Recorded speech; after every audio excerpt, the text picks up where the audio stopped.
Welcome to Knoxville, Tennessee on this third Saturday in October. It's starting to feel like autumn, and Vol fans are eagerly awaiting the showdown with longtime foe Alabama.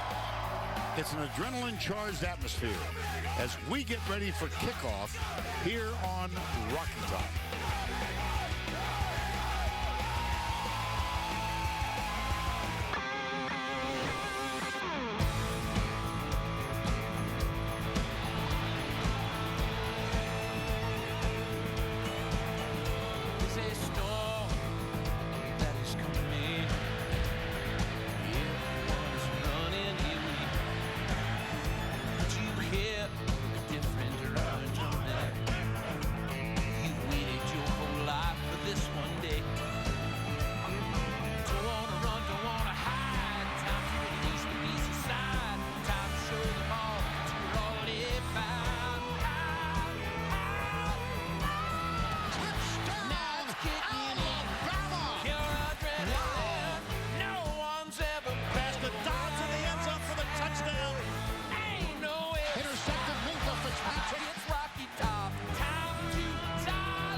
Crimson Tide and the Volunteers, the SEC on CBS. Pure adrenaline, yeah. Middle of October, and we welcome you to the Home Depot SEC on CBS.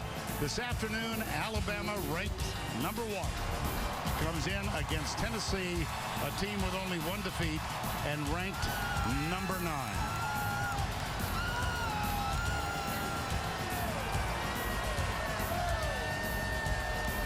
It is the third Saturday in October, and a time when standings become worth mentioning and noticing. Look at the West. Aggies and Alabama both undefeated. They will play in Tuscaloosa next week. In the East, the important fact here is that despite the loss last week, Tennessee still controls its own destiny in its quest to reach the championship game in Atlanta. Hi once again, everybody. Vern Lundquist along with Gary Danielson. Always a pleasure to welcome you to Knoxville.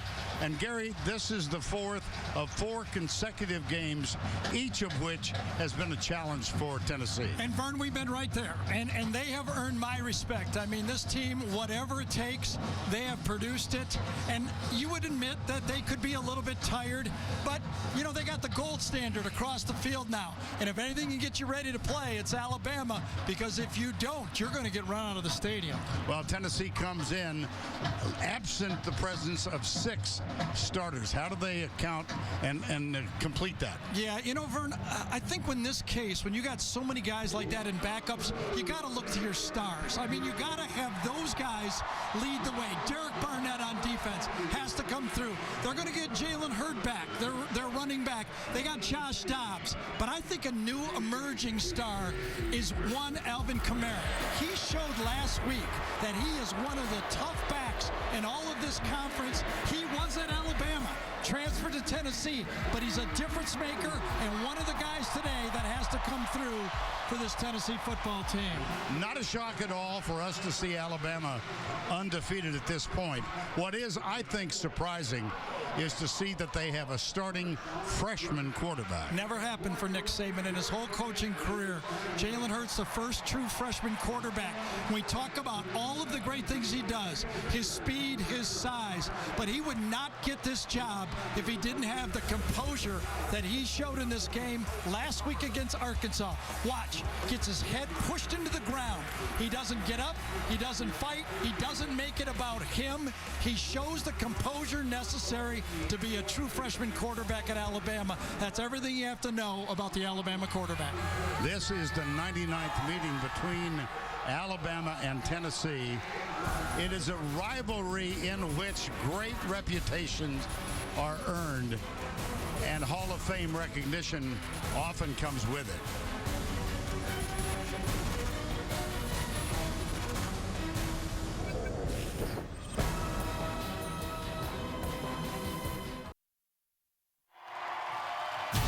The Home Depot SEC on CBS is sponsored by New York Life. Wheels Wheels Up, Bud Light, and by Chick-fil-A. We will have 102,000 on hand by the time this thing kicks off. Last week, Tennessee lost to A&M in part because they turned it over 7 times. How are they addressing that? For more, here's Allie LaForce. Vernon Gary, it's hard to believe they were even competitive in that game despite that many turnovers. Butch Jones said he's never been a part of anything like this. It infuriates him every day, and they're doing everything possible to correct those mistakes. For example, they have a drill in practice where they connect a harness to the ball with a string on it. They have the defenders try to pull the ball out with the string while the ball carriers have the ball. The defense said they're trying to make it the most harsh environment for this offense possible. Coach Jones also told me they watched every single one of those 7 turnovers in practice, and Josh Dobbs said he took personal responsibility to make sure they started every day of practice with game-like focus and intensity. Despite the fact that they lead the nation with 21 fumbles this year, they have recovered their own fumbles most of the time, but it's that 25% they didn't that could be the difference between a championship season or bust. All right, Allie, thank you. There is Josh Dobbs. He had a couple of fumbles last week. He's actually had 7 fumbles and 8 interceptions, 15 turnovers. He got most of those back when he fumbled, though. And the weather here in mid-October in eastern Tennessee. 82 degrees, slight humidity, and an equally slight wind out of the southwest. Remember when you said perfect on that field goal and I argued with you? Yeah. You can say perfect right now. It's perfect. Yes, it is. 3/4 of the games have been played on the 3rd Saturday in October. It just seems like it always should be that way. Alabama won the toss, and they have deferred the option to the second half. That means they will kick off. Adam Griffith to do that. And Tennessee will get the ball. It's Evan Berry and Micah Abernathy, the 2 deep men. This will be returned from the 3, Evan Berry. Nice return out near the 28-yard line. And it's time to introduce the cow. Chick-fil-A starting lineups, and that leads us to the senior Josh Dobbs. Multifaceted young man. He's 6'3", 210, an aerospace engineering major. 20 total TDs this season, but as Gary said, he's dropped it a few times. He has, but he's the whole offense. They're going to start Hurd and Kamara in the backfield. Not a surprise. Sweep to the left, it's Kamara. And a nice first down gain after the 35-yard line. Eddie Jackson made the stop. I think it's a good play to get Jalen Hurd back in the game. Number 1 is going to lead the play and gets a good block on the edge. A positive play to start out for both running backs. Now Hurd sat out last week with an undisclosed injury. And Kamara just had a brilliant game. Here's Dobbs in trouble, but he can't escape it, as you see, and he's got his tight end open at the 50 for the first down. Ethan Wolf, number 82.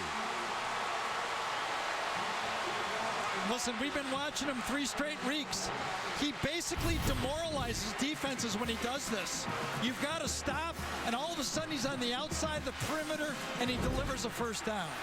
That is a gain of 16, and they are across midfield. Sweep right side, Jalen Hurd. And let's introduce you to the remainder of the Tennessee offense. Some changes up front where Boulware gets a start. And so does Coleman Thomas, Dylan Wiseman, and Jashawn Robertson, both out with injuries. First substitution for Tennessee in the game, and Alabama matches it with the substitution themselves. Second down 3. Dobbs pressured. Comes right side. Dropped. Jason Kroom, who dropped a couple last week. Alabama's defense. Allen, Payne, Tomlinson, and Anderson up front. Minka Fitzpatrick at Arkansas last week. 3 interceptions, one of which he returned for a 100-yard touchdown. They did, that defensive unit for Alabama, give up 400 yards passing last week. Third down. Here's the ball game right here for Tennessee. Can they win third down? 4-man rush. Kamara hangs on to it. That should be enough to move the chain.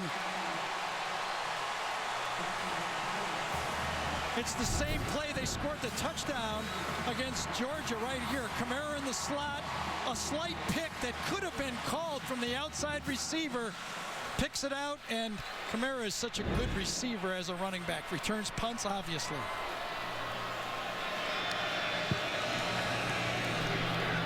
Dobbs keeps it, and he is trapped. Dropped for a loss. Ryan Anderson, first man there. Vern, there's so many difficult things to do against this Alabama defense, but maybe the toughest is to get outside them in the running game. They set the edge as good as anybody in college defense, and they've been doing it for as long as Nick has been at Alabama. Loss of 3. Josh Malone, top of the screen. There are 3 wide to the left. Here's the pass coming near, and Ryan Anderson, I think, got a hand on it and knocked it away from Kamara. So 3rd and 13.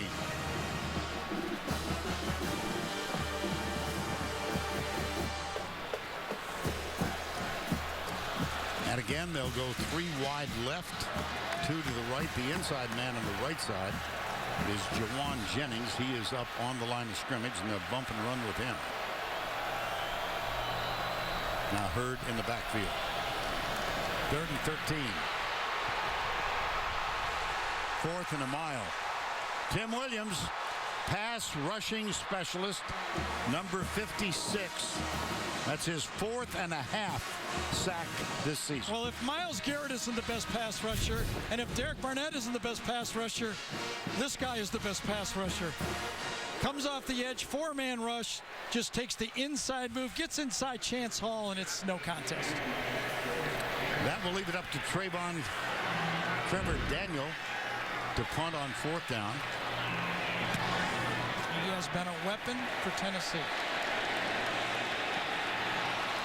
Into the end zone, touchback. A 58-yard punt. Stars are shining not over Alabama, they're shining in Tennessee, or they will be in about 5 hours.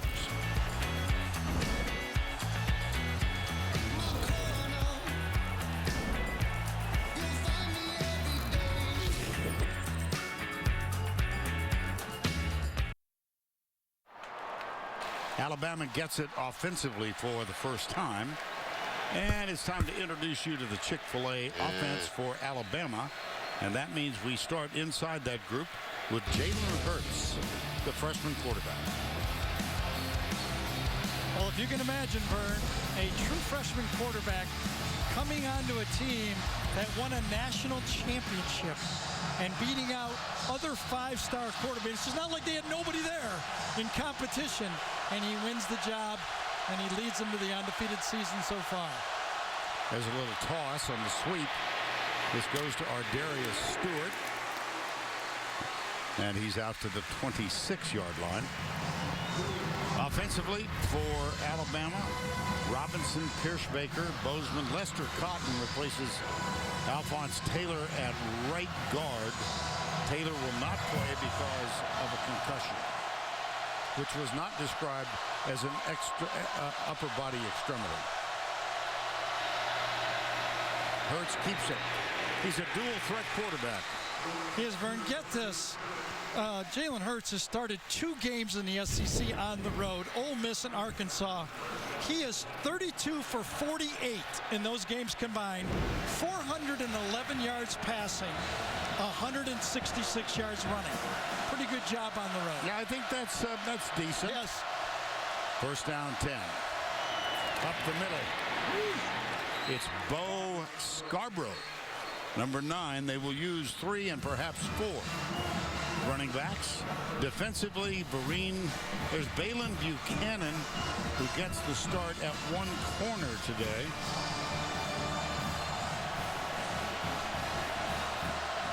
Second down. Stacked receivers, top of the screen. Left side. It'll be third down. Scarborough's second carry. Watch the tape of the Arkansas game. It was Bo Scarborough's best game. He rushed for 56 yards. 40 of them were after contact. He looks to finally be loosening up and be the back that they thought he was going to be. 3rd and 2.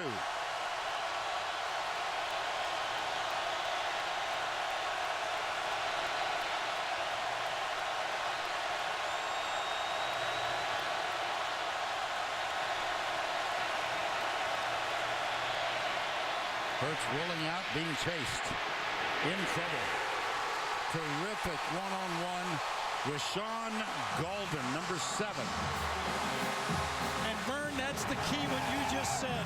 If there was a problem against Texas A&M when you looked at that game, it was missed tackles. When you have your opportunity, you got to make the play. Left side of the screen. He makes the one-on-one tackle, something they did not do well last week against Texas A&M. Look at the respect Alvin Kamara is giving J.K. Scott. Scott, Yes. Kamara's all the way back at the 10. The line of scrimmage is the 34. Scott having a really, really fine year. Over a 46-yard average. Oh, my goodness. No fair catch called for. He's still loose. He is still loose.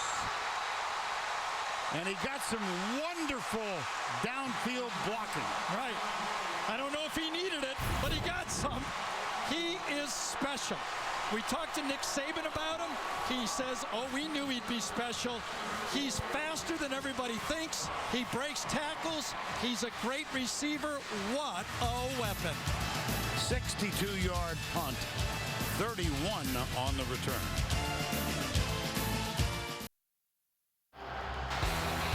It's now time to take a look at our Home Depot tools for success. Gary? Vern, we talked about how Alabama sets the edge with their safeties as good as anyone. You must attack or be willing to attack up the middle. A good side for Tennessee is last week against Texas A&M.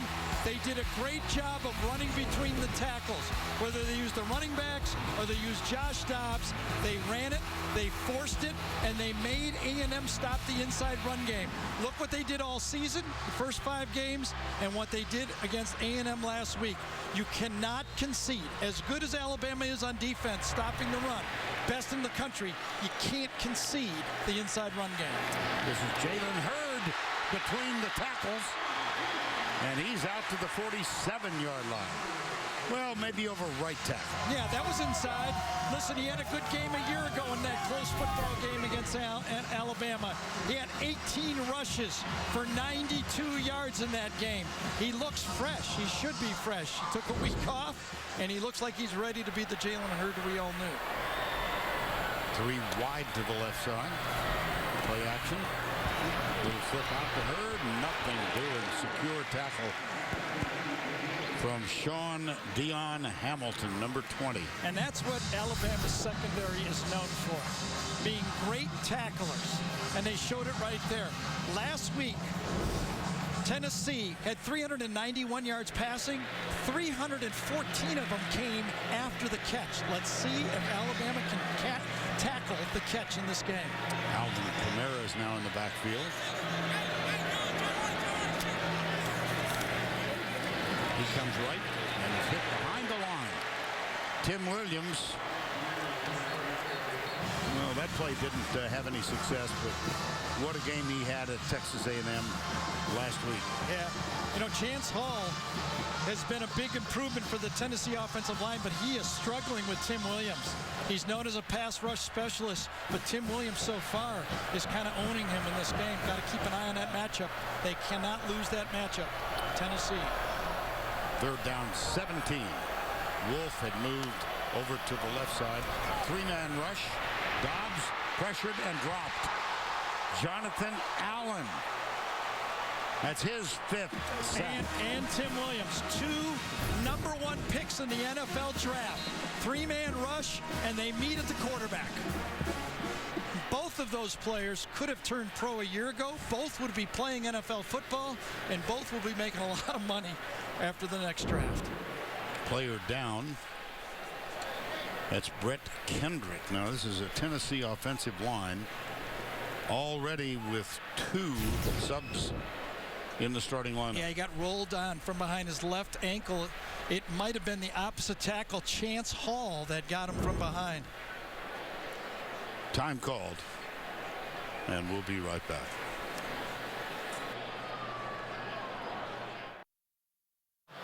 Brett Kendrick getting attention on the Tennessee bench, and he is about to join a long list of those who are out. Maven, Kirkland Sutton, Dylan Wiseman, Malik Foreman out, Cortez McDowell. Danny O'Brien, by the way, the young man who seemingly was really critically injured last week, actually flew back with the team after a checkup at a College Station hospital, and then on Monday was dismissed from the team for a violation of team rules. And the last guy you saw, Preston Williams, started the season as a starting receiver, and he chose to leave the team. This is Eddie Jackson at the 9. There is no flag thrown. And Jackson, now there's a flag on the far side of the field. Nothing over here.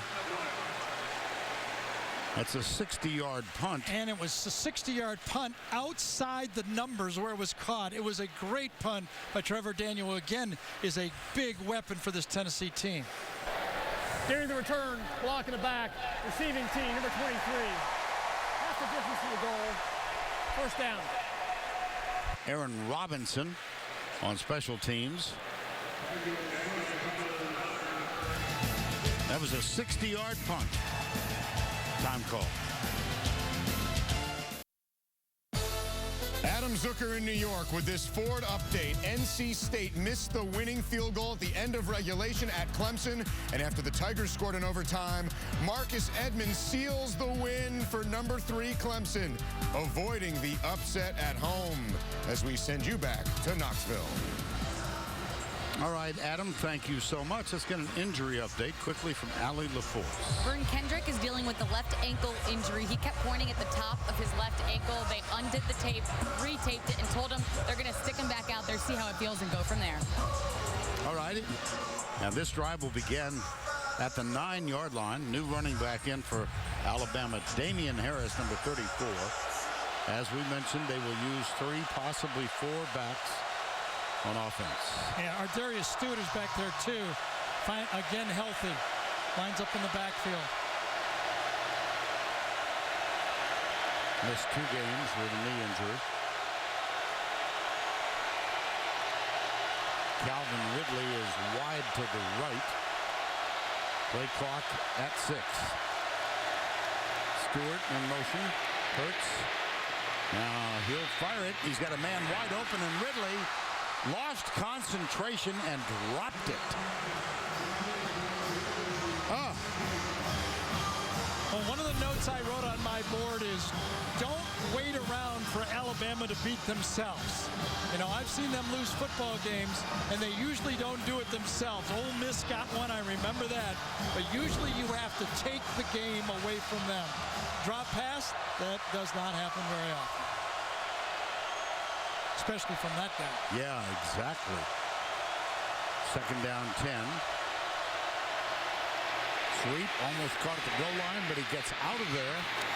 It's Ardarius Stewart.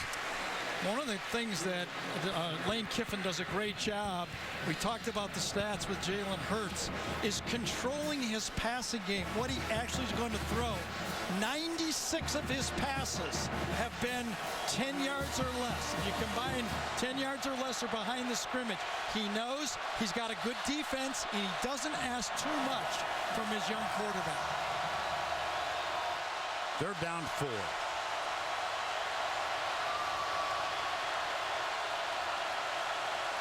Tennessee blitz. Hurts rolls right, drills it, caught, first down. Ardarius Stewart just across the 20. Speaking with Lane Kiffin, I said, well, what's he like? And he goes, he's got great composure, number one. He's got all the skills. I said, he reminds me a little bit the composure that Blake Sims has and the speed. He said, yes, but he has a bigger arm, and long term, he has more upside, obviously. Blake was a fifth-year senior. Here's Harris going right, getting by the first tackle. And that could be enough for the first down out near the 33. It is. One of the challenges for Tennessee with all these injuries on defense, they're playing what they call a 4-2-5 defense. 4 down linemen, 2 linebackers, and 5 defensive backs. Against Arkansas, against Kentucky, Alabama ran right at it. Ran outside zone, right at that one less linebacker. First down 10. This is Harris. He's got a lot of room, and he spins as he crosses the 50-yard line and is tackled by Micah Abernathy. That's the challenge. When you're losing 3 of your best football players, you've only got 2 linebackers on the field, and Alabama has the option of going right at you with the run game, and then every once in a while, you know they're going to go play action pass and go downfield.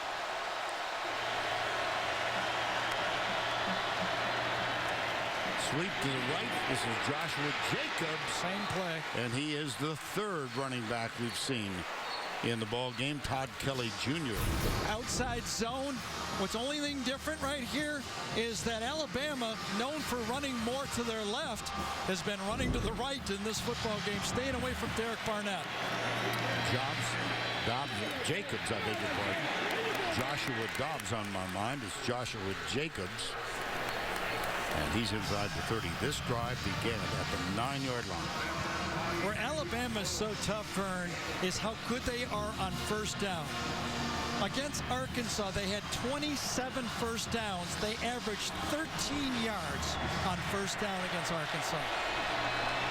Jacobs, the running back, on 2nd down and 3. Ridley, they toss it. They've got the reverse coming near side. This is Ardarius Stewart, 2 blockers in front. He is in for the touchdown. Yes, indeed. Ardarius Stewart got the last block to spring him into the end zone. What a call by Lane Kiffin. Run to the right, run to the right, run to the right. Come back with a reverse to the left. Gary Dieter got the key block downfield, number 11. Right there. And then Jalen Hurts gets the next one. How often do you see your quarterback there? I know. Ardarius Stewart gets the touchdown, got the quarterback and the wide receiver. Adam Griffith for the extra point. I got him a little mixed up there. I was doing it the opposite. It's allowed. Yes. Ardarius Stewart coming back, as Vern told you, another weapon, as if Alabama needed one.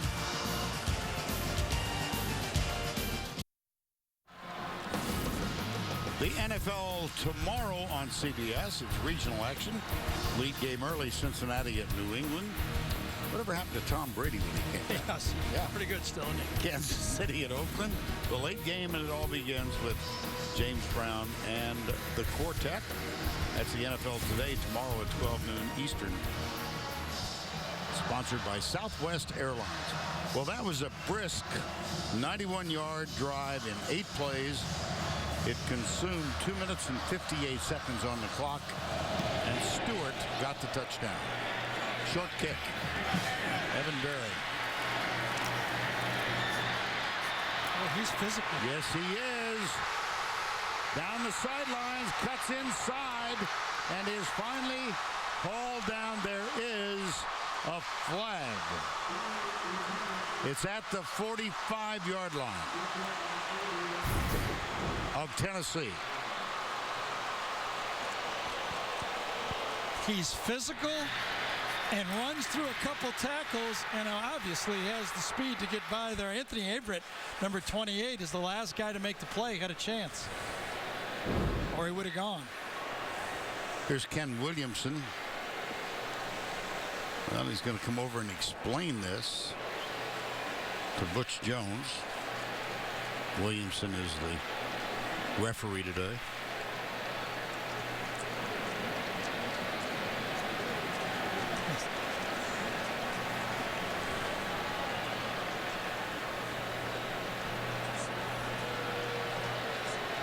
Two fouls on the play.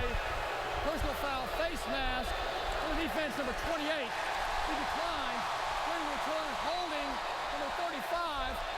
10 yards in spot of the foul. Tennessee ball, first down.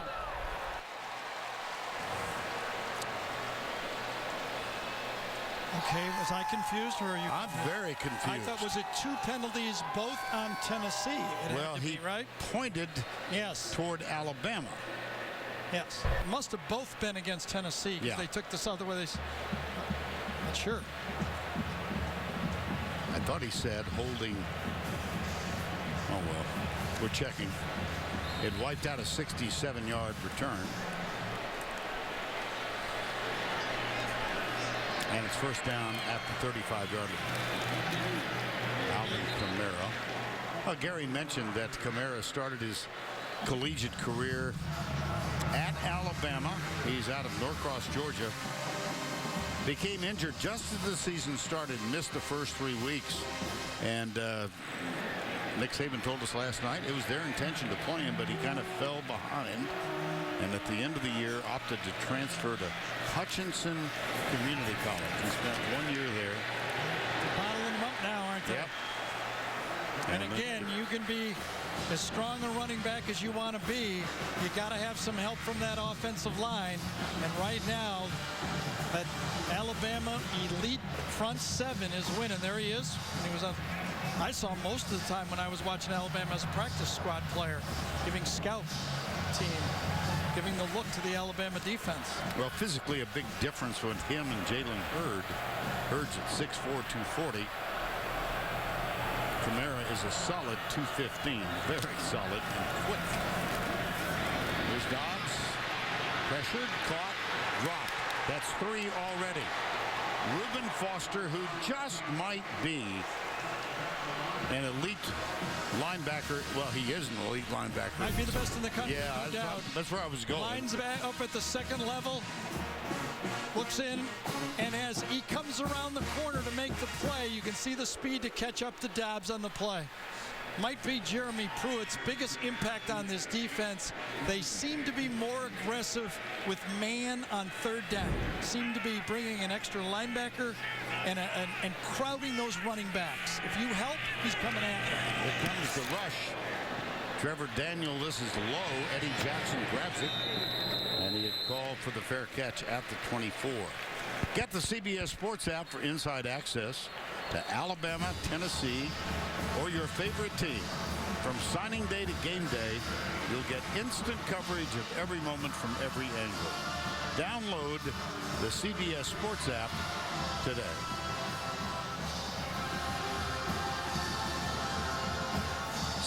Nothing on this sun-splashed Saturday in Knoxville, Tennessee, the 99th meeting. Alabama, by the way, has won 18 games in a row, and they have defeated Tennessee each of the last 9 encounters. Remember the last time Alabama had the ball, they were running the outside zone to the right. They were running away from Derek Barnett, and then they ran the reverse to get the big play. Joshua Jacobs is the running back. Hurts. Whoa. Yes. A lot went wrong there. I think Trayvon Diggs, number 7, corner blitz. It actually was a zone that time. Diggs might not be all that wrong that time. They were playing zone and bringing the corner. Bobby Shoop is giving Alabama everything he has early in the game. You don't want to go down again. Not against Alabama. Second down and 10 from the 25. Dylan Bates, number 17, was closest to that ball a moment ago. Blitz, Hurts as he gets hit, and that forces the incomplete pass. Colton Jumper, he's on in place of the injured Darren Kirkland, and Jumper has been a factor since he got into that starting line. There was. They showed the blitz from Jalen Hurts left, And then they brought it from the field side to get 3rd and long.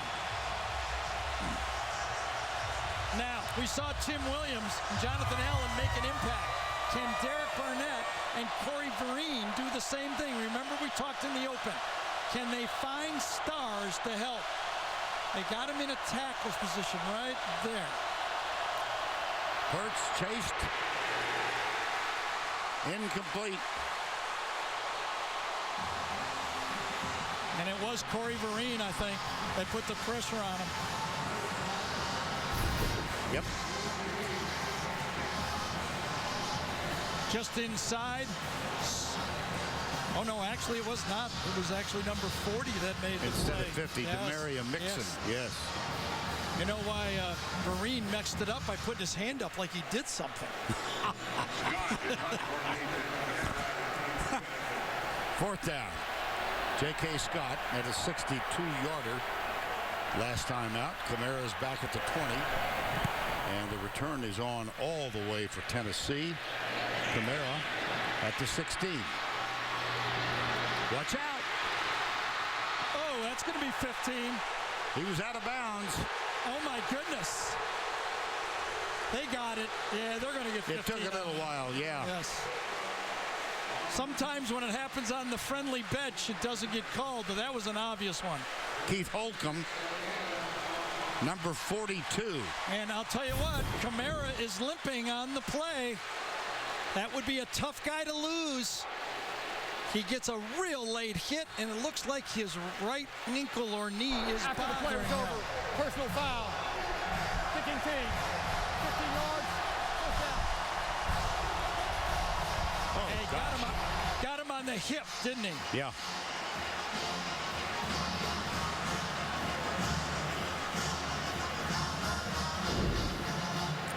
So the 15 has been marked off against Holcomb and the Crimson Tide. And that gives Tennessee the ball at the 40-yard line with a minute to go in the first quarter of play. And Brent Kendrick has not come in. Drew Richmond, number 51, is playing left tackle. So that's 3 subs on the offensive line for Tennessee. Blitz. Dobbs. Incomplete. Right, a lot of the fans want to know 50-50 ball. With Juwan Jennings to the outside, going against Anthony Averett. Did he grab him?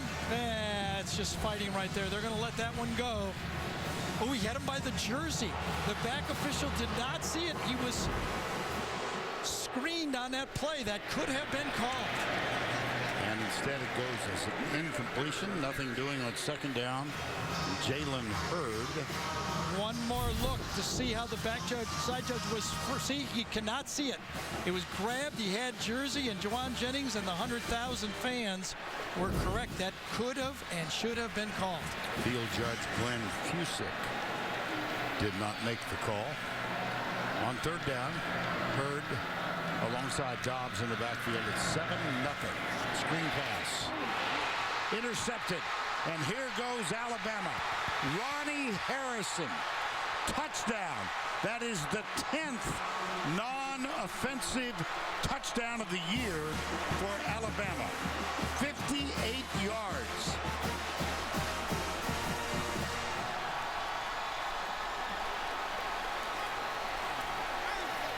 I was pretty sure Tennessee's defense couldn't shut out Alabama's offense.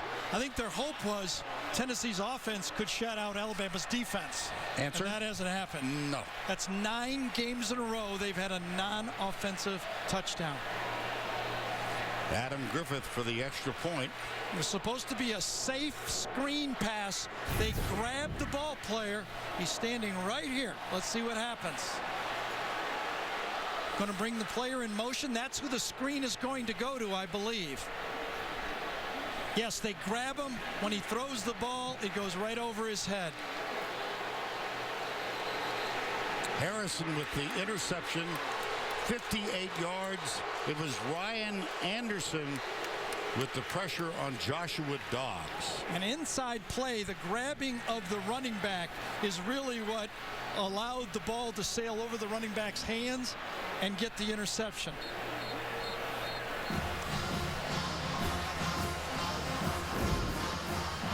Well, how about that? A missed interference call inside the 20-yard line. And then the interception returned for a touchdown by Alabama. Happens quickly, doesn't it?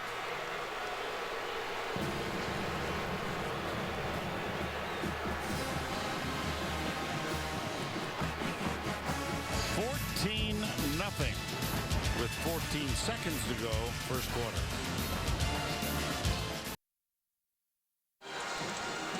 Matt LeBlanc returns to television as the man with the plan. Don't miss the new comedy premiering Monday, October 24th, right here on CBS. 14-0. Ninth straight game with a non-offensive touchdown.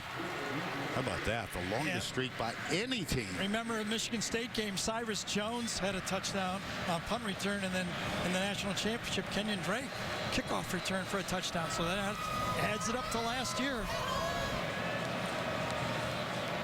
Adam Griffith will kick off. Evan Berry, who had a 67-yard return, wiped out by a penalty a moment ago, and this will be a touchback. We talked about Jeremy Pruitt and how they use their linebackers. Reuben Foster has the blitz and the running back. Watch him engage the center as he's coming and go for the running back. He grabs Jalen Hurd just enough to cause the interception and the easy pick six. Now, Tennessee fans are saying, okay, we've been here before. Yes. But you're going to do it, as you look at Jeremy Pruitt. You're going to do it to a Nick Saban team. It's going to be tough. 14-0. Nick Saban, 96-3 with a 14-point lead. Vern, we did 2 of those 3 losses when he had 14-point leads. Okay. Hey, this is the Aflac trivia question. We're out at dinner. Yeah. And you wonder how Gary spends Friday nights. It's coming up with stuff like this. All right. Okay. 2007, Cam Newton. Remember the comeback? Oh, of course, yeah. Yeah. 2013, the kick six. Remember them both. Now I do. And then the Ohio State game in the semifinal. 3 losses. End of 1. 14-0. We might have a special guest coming. We'll find out after the commercial break.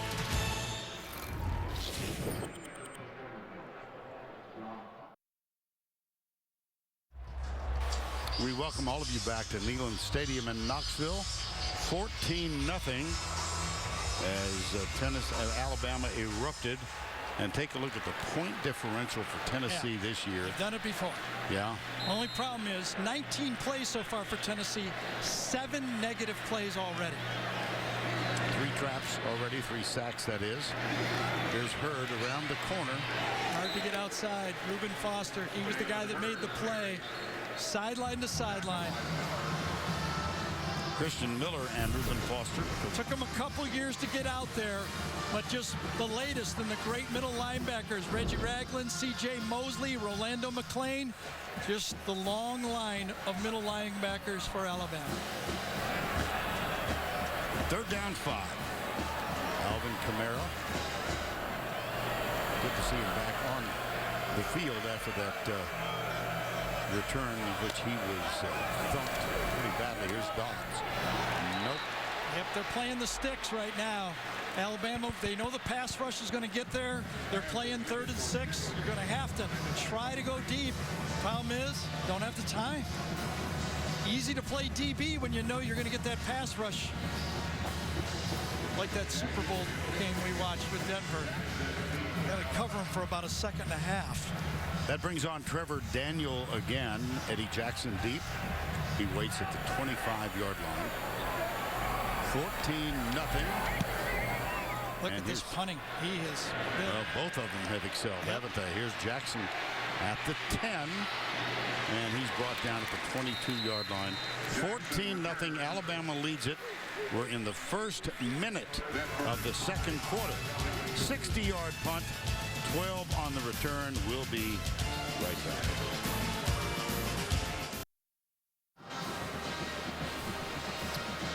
(14-0) Alabama leading Tennessee.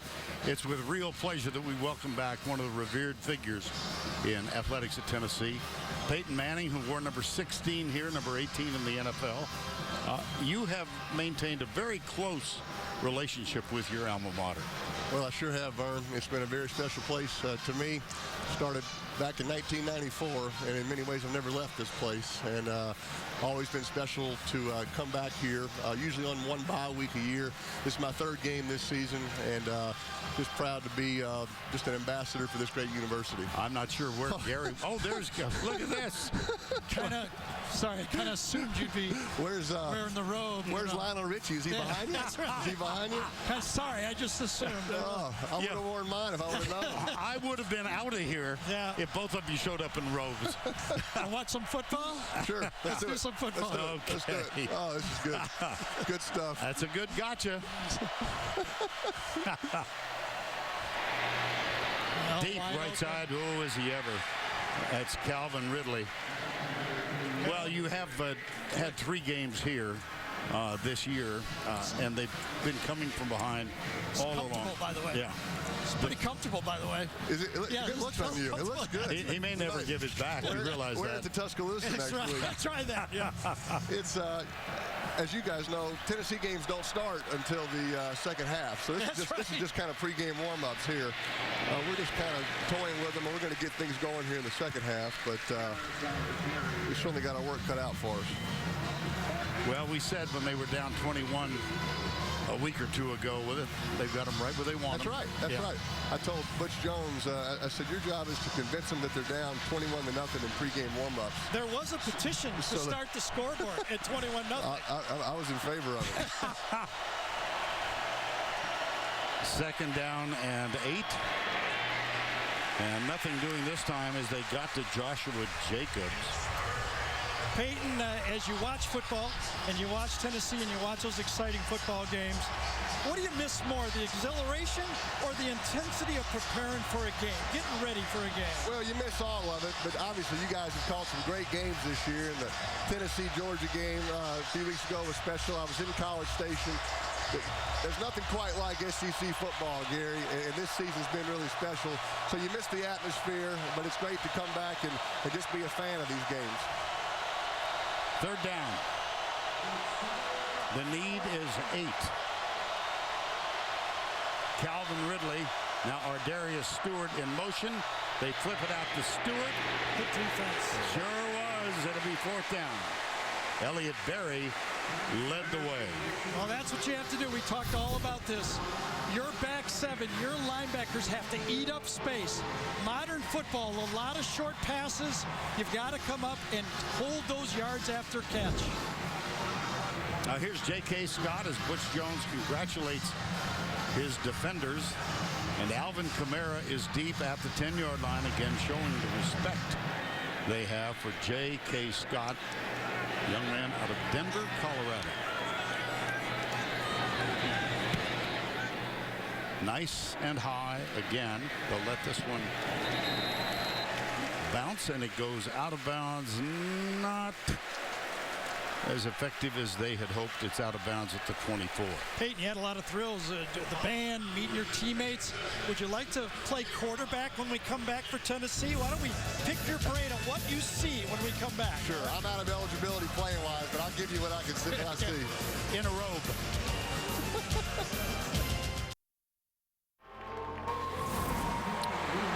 Pre-game, Peyton Manning, number 16 here at Tennessee, introduced. Philip Fulmer, his coach.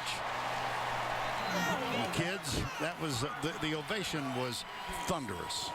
Well, this is a special place and great fans here. And like I said earlier, these fans have supported me in NFL stadiums all across the country for the past 18 years. And we had a great reunion last night, a bunch of players that played during my time here. And nothing quite like the relationships you form with the fans, your teammates, coaches here in college. Peyton, you've earned the right to do about what you want to do now. What do you think's in your future? Before you answer that, my job's a terrible job. You would not want want my job. I wouldn't? No, I don't know. It's pretty. You do not want it's this. good up here. You get to wear a robe to Because work. if you want it, you know you're going to get it. You know that, don't you? Get to come to Knoxville every other Saturday. Don't, this is a bad job. This is not a good job. Not a bad gig. I remember when we had this chat when you had sat out the year, and at the end of the quarter, Gary said to you, Don't do it. Peyton, I hope you play for another 10 years. That's right. Well, I knew it was the right year to go out in style. I knew if Vern Lundquist was retiring from football, it was time for me to retire from football, right? All the legends are stopping football, and it just seemed like the right time for me. But it's just been fun watching a lot of football this year, Gary. I watch you guys every Saturday.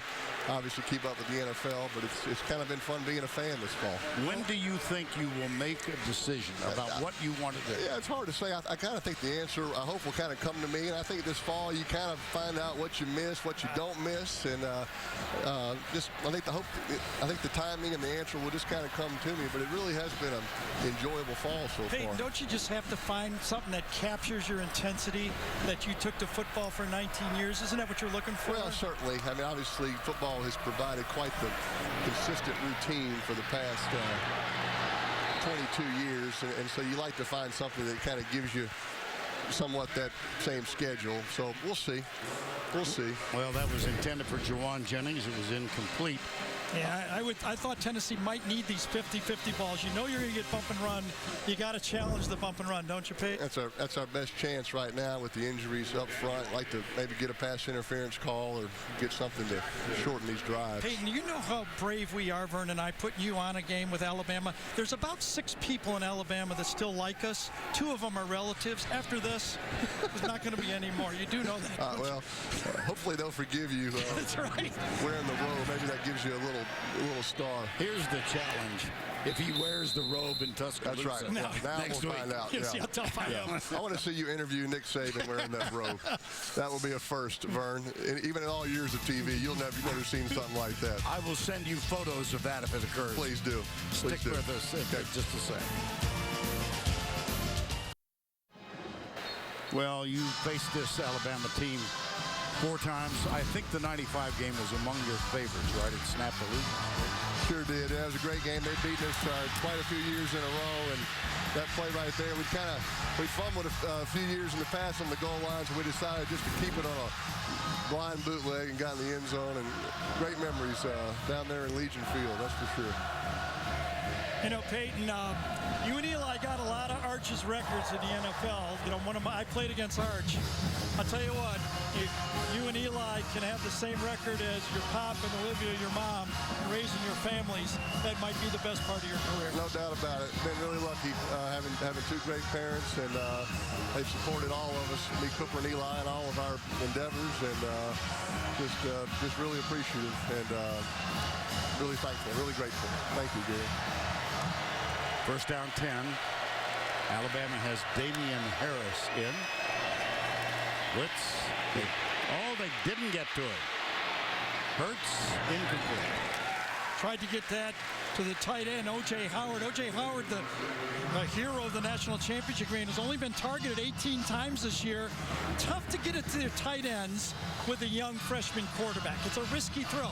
Peyton can do it, right, Peyton? But there's high risk, high reward with the tight end. I agree. You know, a lot of times those throws on the outside, right, outside the hash marks are safer, right? There's not much of a chance of a tip ball, and those are going more to the wide outs.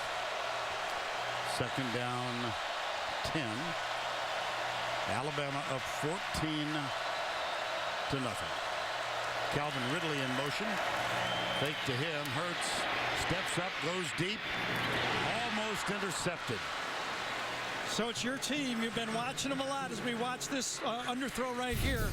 You know, even this game, if they happen to lose this game, they're still alive. Might get some guys healthy. What do you think about your football team? There's no question. These games are relevant again, right? Yes. Tennessee, Alabama always used to be a relevant game. It's relevant again. It hasn't been maybe in years past, and so that's where we are. That's where Butch Jones has brought us back, and like you said, we love to win this game, but if for some reason it doesn't happen, we have every chance to be in Atlanta, and that's the goal. And when you get to Atlanta, anything can happen. So Butch has done a heck of a job, and we're really lucky to have him. He's brought Tennessee back to where we're used to be, to where Johnny Majors and Philip Fulmer had it, and it's really exciting to be part of the Tennessee football program again. Yeah, the matchup we were going to look at and be interested in Cam Robinson. Start offense number 74. 5-yard That penalty. was Cam Robinson. Remains third down. Left tackle Cam Robinson has Derek Barnett, the elite pass rusher for Tennessee, and you can assume that he's going to try to cheat that snap anytime he can with that guy to the outside. Hayden, I didn't know if I was going to do this, but as you leave, I just wanted to say, so great to have you in our booth. I'm telling you, all kind of plugs up here we get. Right? You know, I've got to get you, DirecTV, Gary Danielson. Nationwide will be fired up for this. Right? I got to get you out to dinner on this. Here we go. Comeback. Here we go. Fumbled. Got it, baby. Wow.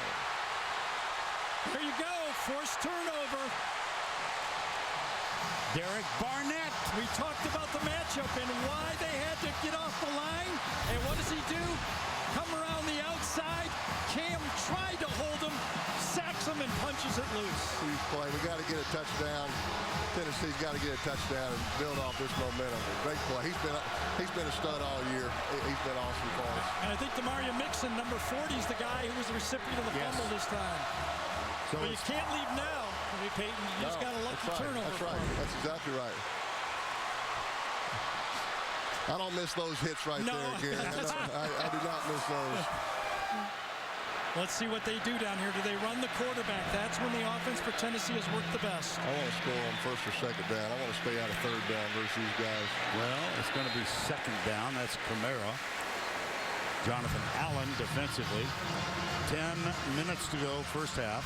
What would you be thinking, Peyton, if you had a mismatch of an offensive lineman? How do you try to combat that as a quarterback? Like I said, three-step drop, quick fade, shotgun, get it out of your hand. These first and second down sacks have been killing us prior to. So get in there. He got it. Can you say that? Can I Nice do that? call. Of course you can. All right, good. Sorry. Of course you can. Alvin Kamara.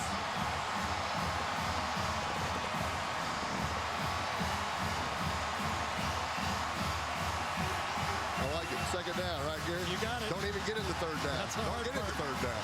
They're too good at stopping you on third down, so that's what I used to talk about. Let's go first down, second down, first down. Right, avoid the third down play. Kamara is such an excellent running back. We got a ball game now. Aaron Medley for the extra point. Parker Henry will hold. Kamara's touchdown has cut the lead in half after Hurts fumble when hit by Derek Barnett. Let's take a look at the fumble again. Well, coming around the blind side, Hurts feels him but does not understand how quick he can close it. Tennessee had gained 11 yards prior to that turnover, and then they gain 11 yards for the touchdown. As Peyton just said, we've got a ball game now. Thanks for coming in, Hey, guys, thank y'all. Thank you, Fast burn. Thank you so much. I've got Gary and Eli penciled in for Tuesday. Hey, I'm available. Brick nachos. Thanks a million. Adam Zucker in New York. Coming up on the Geico Halftime Report, Rick, BJ, and I get you caught up on all of today's action, including a big win for Vandy. Zach Cunningham on 4th and 1 with a minute to go brings down Isaiah McKenzie. And Derek Mason gets his first road win in SEC play. Back to Knoxville. All right, Adam, thank you. Alvin Kamara after the fumble forced by Derek Barnett. And we're hearing Rocky Top. First composed by Felice and Boudreaux Bryant. I knew I was going to get that in. You got it. But when we talk about also, Vern, the stars for Tennessee. Yeah. Got all those great players out for Tennessee. That means their stars have to lead the way, and Barnett made the biggest play for Tennessee in the game so far. Oh, that's going to be a penalty. Yep. Out of bounds.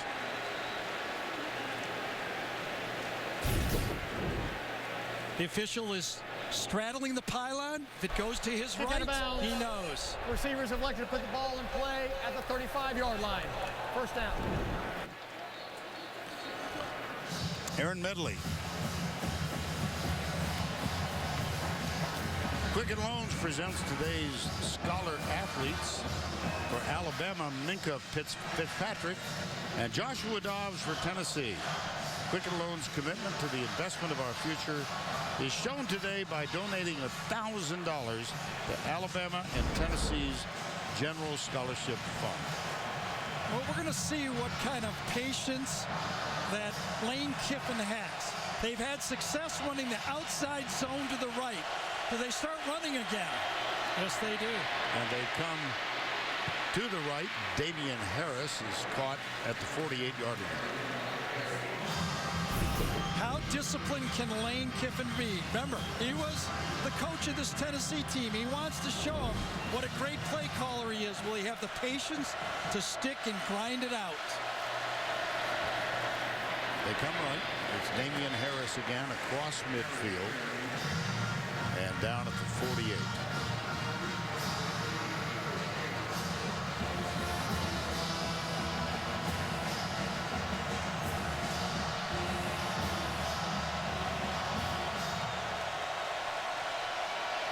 Minutes to go, first half, 14-7. Harris again, and this time nothing there. Elliott Berry, number 41. He and brother Evan Berry, so much a part of this defensive unit, and now here comes the crowd. How about that tackle by Berry? He's really a number 3 linebacker in there. Kirkland and Jalen Reeves-Maybin are their starters. They've got their backups in. They've lost McDowell, and in comes Berry. Wow, what a play. 3rd and 7.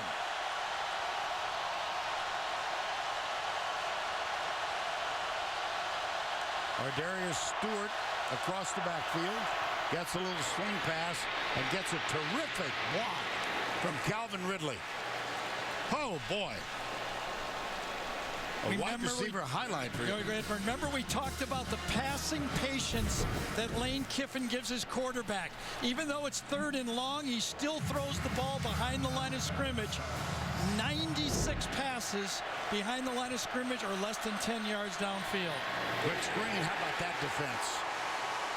Emmanuel Mosley read that from the snap. Just get the feeling with this Tennessee, I don't know if they can match up talent-wise. Peyton said they've come a long way, but they have 7 of their 18 returning starters not playing in this football game. They had 18 returning starters for 2016, and 7 of them are injured.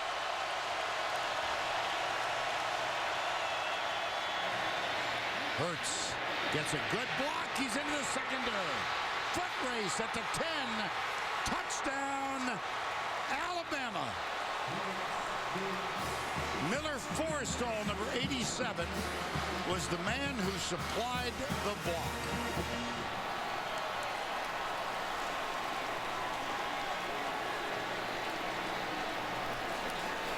Now that has quieted the crowd. Well, we've talked about Alabama for a long time, Vernon. One of the things that's really underrated about this football team, and it's been for as long as I can remember, of how clutch of a football team they are. They make plays in the clutch. People make runs at them. Remember the onside kick against Clemson? They've done it time after time. They just seem to be able to answer the bell. Really crafty play here. They sneak the tight end instead of a pass this way. It's actually a run. They get the lead blocker downfield. Ardarius Stewart gets a good block, number 13. 2 blocks. And that running quarterback, Alabama with a running quarterback, it almost doesn't seem fair, does it? You're right. Jalen Hurts with the touchdown. 21-7.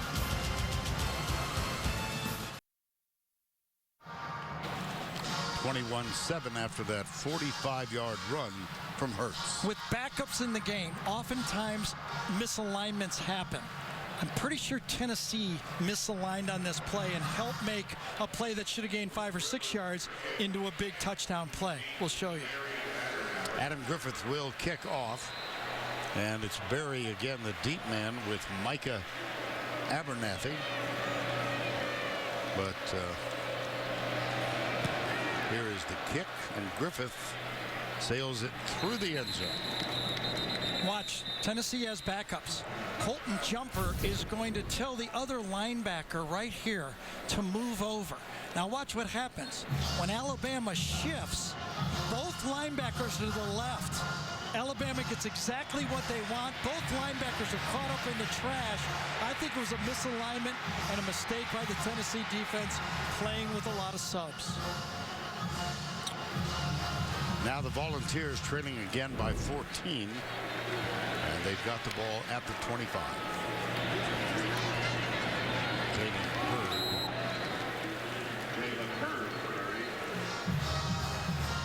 That's Hurd's 7th carry for 29 yards. Kamara has carried it 6 times, but he has been held in check. I'll tell you who else has been held in check. Last year, Dobbs rushed 16 times for 19 yards. He's off to even worse start this game. Hurd goes right. It's going to be 3rd down. Yes, sack yards are included, but 19 yards. There were 38 yards in sacks last year, and already in this game the sacks are mounting up. But Tennessee does not seem to be able to spring their quarterback in the running game, and that's a big part of their run game. 3rd down. They need 6 to sustain the drive. Jalen Hurd is the running back. Will Alabama attack again? They've been doing it every time in 3rd down. Looks like they will. Delayed blitz. Dobbs.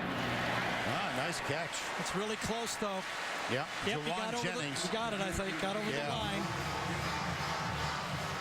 Listen, I said this a week ago, but people might not have heard it. I think the people that, for this football team, that provides the energy are the receivers for Tennessee, especially number 15.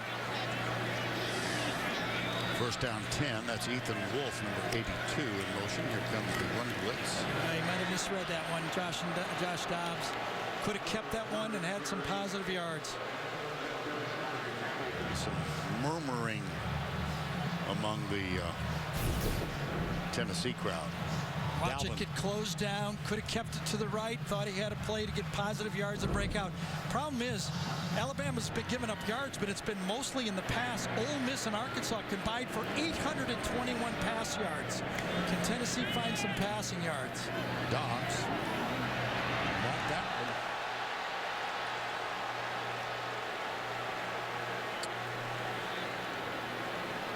Butch Jones is working the referees for the next call right now. He knows, obviously, he's not going to get that one. Was there a tug on the play?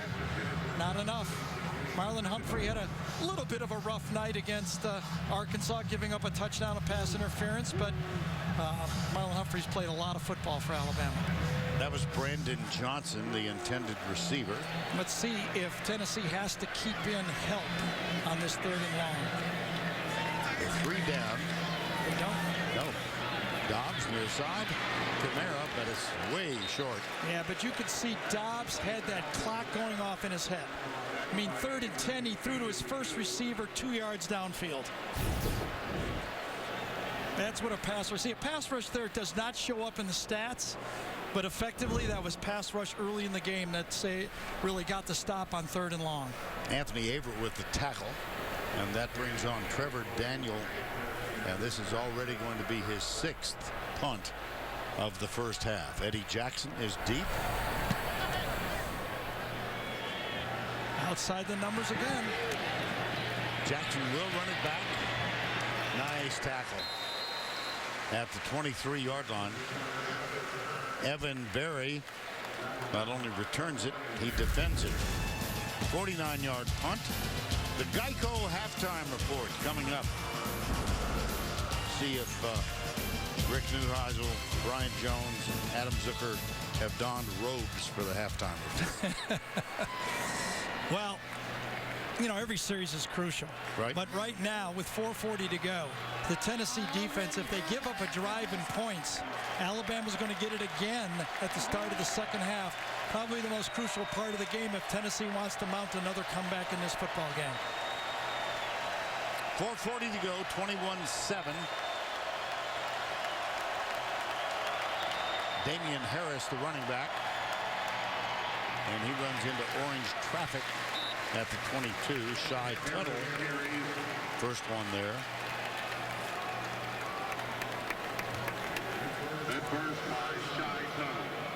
Tennessee has 2 timeouts remaining.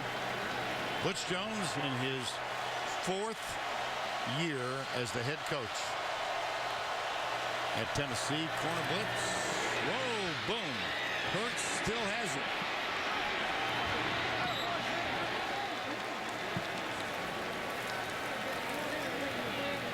The added dimension, you know, Blake Sims gave it to him a little bit that one year that they played, but you can see the offense is now expanded. They're not just the same pound and ground team. They still do that effectively when they need to or have to, but now they've added another dimension. They probably don't have as intricate pass offense as the pass. It's just a different pass offense, more deep balls. There's the quarterback rushing list, and Hurts climbing up that list. Blake Sims is the current leader. First down on the last play.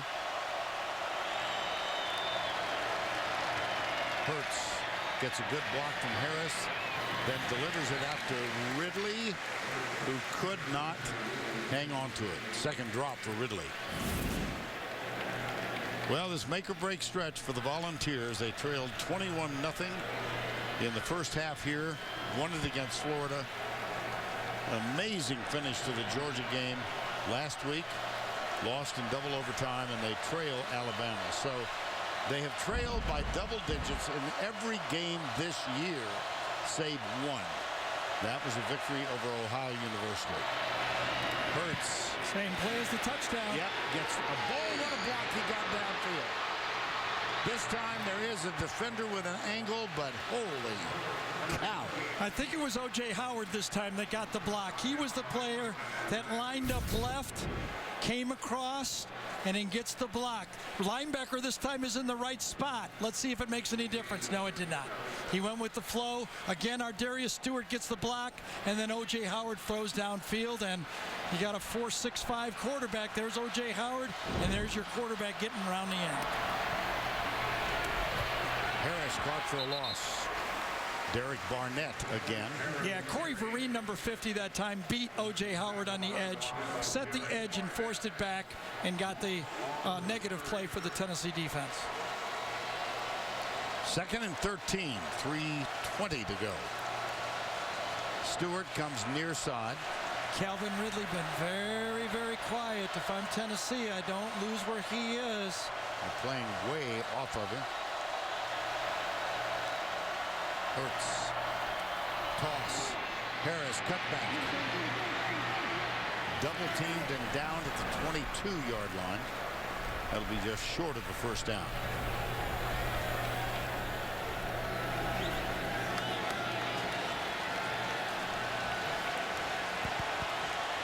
Alabama with all 3 timeouts left. 3rd and 1.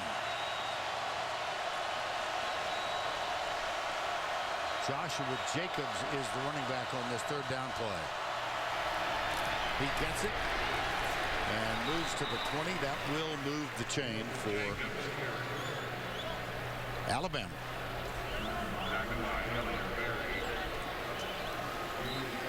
We've seen it firsthand. We've been here for most of it.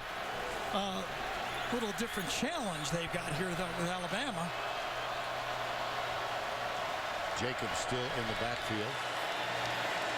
Bradley Bozeman, the center, looks around to make sure he's got the snap count here. 2 men to the left, 2 to the right. Jalen Hurts, left side, safety valve. It's Jacobs. That is some safety valve. Cut down at the 12-yard line. One of the great things that Jalen Hurts did on this one was climb up into the pocket. Instead of trying to get behind Barnett, and he knows he's got Cam Robinson, easy to get inside. Cam Robinson, if they did ever huddle again, would have said thanks. Thanks for going up in the pocket. Second down. Have to tell him tomorrow, I think, nowadays. Stumbled. Yes, he did. And that one's batted in the air. Intercepted. Derek Barnett again. Shy Tuttle tipped it. How significant is that if It's you're a huge. Volunteer? It's huge, and I do think Jalen Hurts was just trying to throw it away. He becomes discombobulated. He wants to fake the pitch. It is a pass play. Now he's just trying to throw it away. Great play by Shy Tuttle, and it's a good thing Hurts made the tackle, or we would have had a knot for Tennessee. Plenty of time in the half now. 2 timeouts left. I think there were maybe 10 people in this stadium that didn't think Alabama was going to score on that drive. Right. And now it's turned the other way around. From the 32, Dobbs. Little safety valve check down. Jalen Hurd. Ronnie Harrison made the tackle. Harrison in this game has a 58-yard interception return for a touchdown. Second down, and the Volunteers will hustle. Just remember the right side of this Tennessee line, 2 true sophomores, Chance Hall and Jack Jones, both started a year ago for Tennessee as true freshmen in Tuscaloosa in that close football game.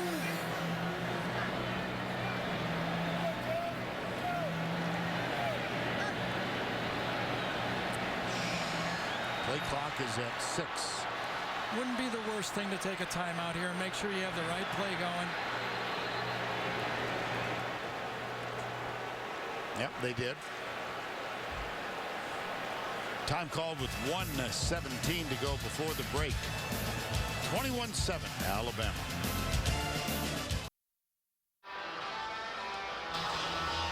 How can a tech billionaire change the world of medicine? Pure genius. Don't miss the new drama premiering Thursday, October 27th, only CBS.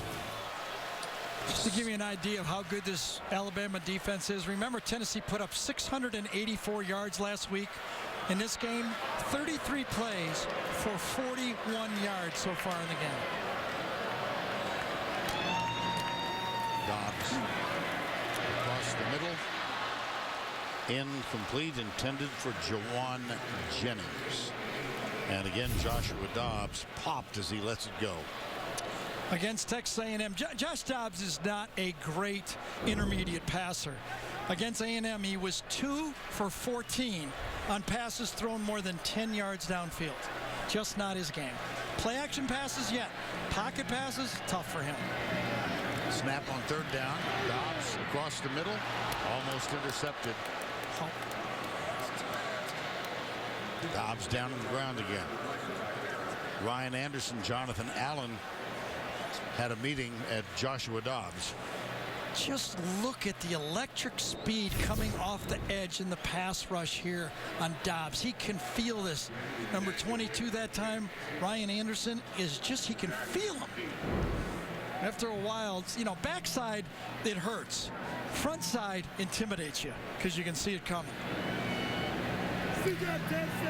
And so Trevor Daniel will punt for the 7th time in the first half. This is high and deep and taken on the fair catch from Eddie Jackson. Well, what kind of day has Tim Williams had so far? Well, I will say this about this Alabama defense. Tim Williams is one of the elite pass rushers in all of college football. The SEC has probably 7 or 8 top pass rushers. 3 of them play for Alabama. Tim Williams, who you're watching, Ryan Anderson, who we just had the last highlight of, and Jonathan Allen, number 93. When you have 3 of the top 7 pass rushers for you, chances are you got a pretty good pass rush. First down 10 now. Alabama with a 14-point lead and 62 seconds to go in the first half. Damian Harris gets around the edge. Well, Gary, you mentioned some of the defensive ends. Let's take a look at your list. Well, I mean, just some of them. I mean, Arden Key from LSU. We'll see him in a few weeks against this Alabama team. Carl Lawson is, when healthy, one of the best in college football. Charles Harris. A lot of people don't know about him. The NFL does. Damian Harris with the carry. I'll tell you, one more first down for Alabama, and we might see something going deep here. Maybe a deep 50-50 ball to Calvin Ridley. Throw something deep. If a mistake happens, they live with it downfield. I'd look for a deep throw here pretty soon. 4 wides. Hurts. That was intended for Garrett Dieter. Yeah, that was Dieter.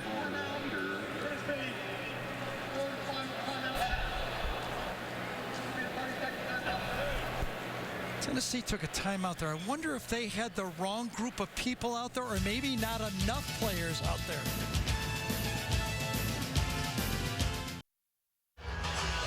It's a full house here at Neyland Stadium. The current capacity 102,000. The stadium is 95 years old. There were 17 rows of seats on the west side back in 1921 when the Tennessee team defeated Emory and Henry 27-0. Just we had to get out of that package. We did not forget about Myles Garrett being one of the great defensive ends. We remember Deshaun Hall, his partner over there, ain't bad either. No, not at all. We'll see them next week. But Tim Williams right there is a beast in pass rush. First down 10. That last play did not count.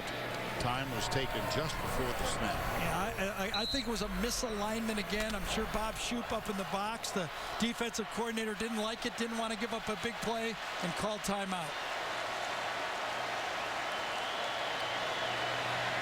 Empty backfield. 3 to the right. Now they're going to be 4. Quarterback draw. Yeah, design play. And that is going to be well short of the first down. LaTroy Lewis, number 4. Alabama will take a timeout now. So they have 2 remaining, and they have a 14-point lead.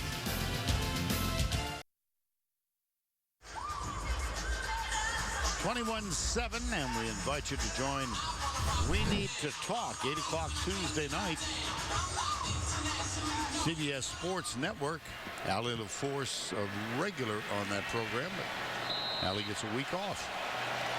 She should be following the Cubs. What do you mean? I think she probably is. Husband there? Yeah. Joe Smith. Up the middle. Joshua Jacobs. Now what? 14 seconds to go. Either ground the ball really quickly and spike it or use a timeout. Alabama took a timeout.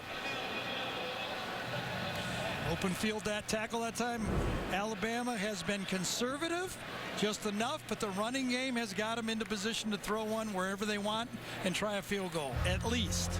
If it is incomplete, I'm just saying, Adam Griffith, he tried one from 57, I remember. This would be about right. Yeah. I think that's what Nick said in the huddle right there. You can do anything you want except kick a field goal with 1 second to go.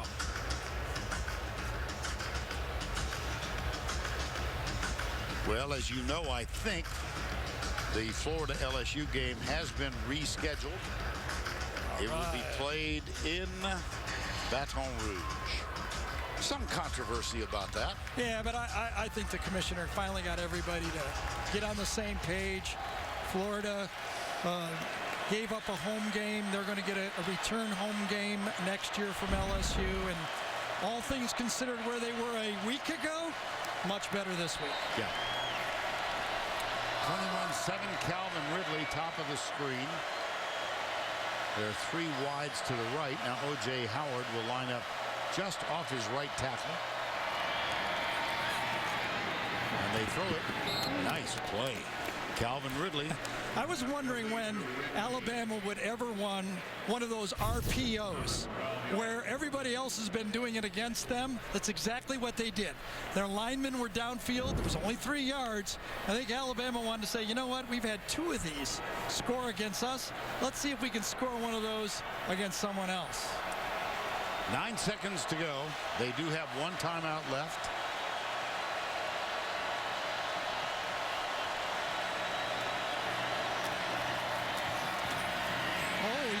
Hurts has it. I thought it would be close the way as far as he ran it like that. Yep. He could run out the half. I think the half has ended.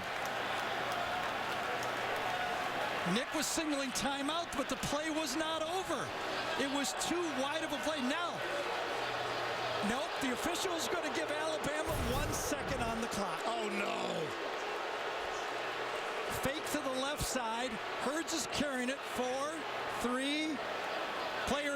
that's a good call. That's a good call. Clock ran out another second. Alabama will get a try for an extra field goal, one play. We talked about it, but I mean, you just got to play it the way it is. You're not going to, you got to go field goal here. And Butch is arguing, but he's going to lose this one. Here is Adam Griffith, born in Poland, adopted by a couple that lives in Calhoun, Georgia. This is a tough drive for Tennessee, Vern. 6 plays. They went 54 yards, 5 of them on the ground to get into field goal range.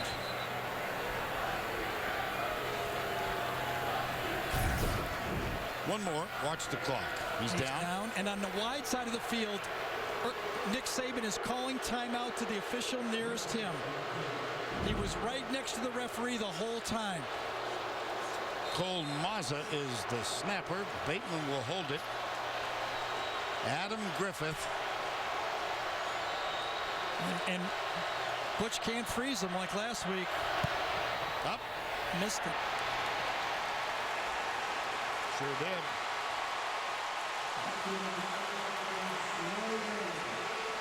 On the other hand, it was just no points. It didn't go the other way.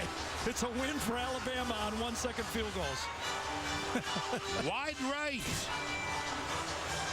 And we've reached the half.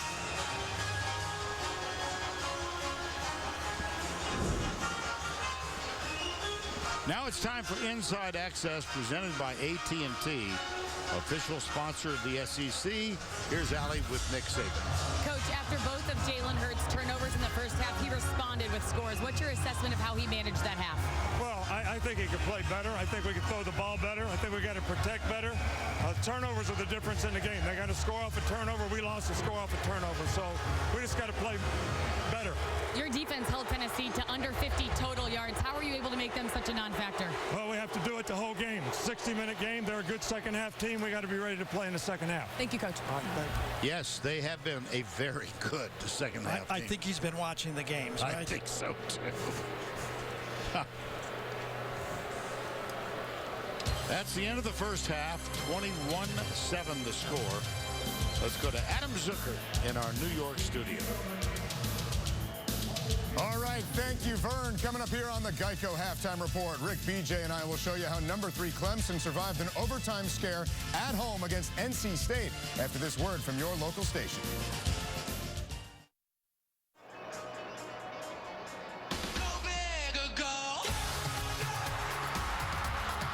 Snap goes to Dobbs. Pressure off to the near side. Intercepted Alabama. Touchdown, Ronnie Harrison. Pressure hurts. Got to be hit. Ball's fumbled. It's loose. Get in there. All right. He got it. Can you say that? Can I Nice do that? call. Of course you can. All right. Touchdown. 45 yards.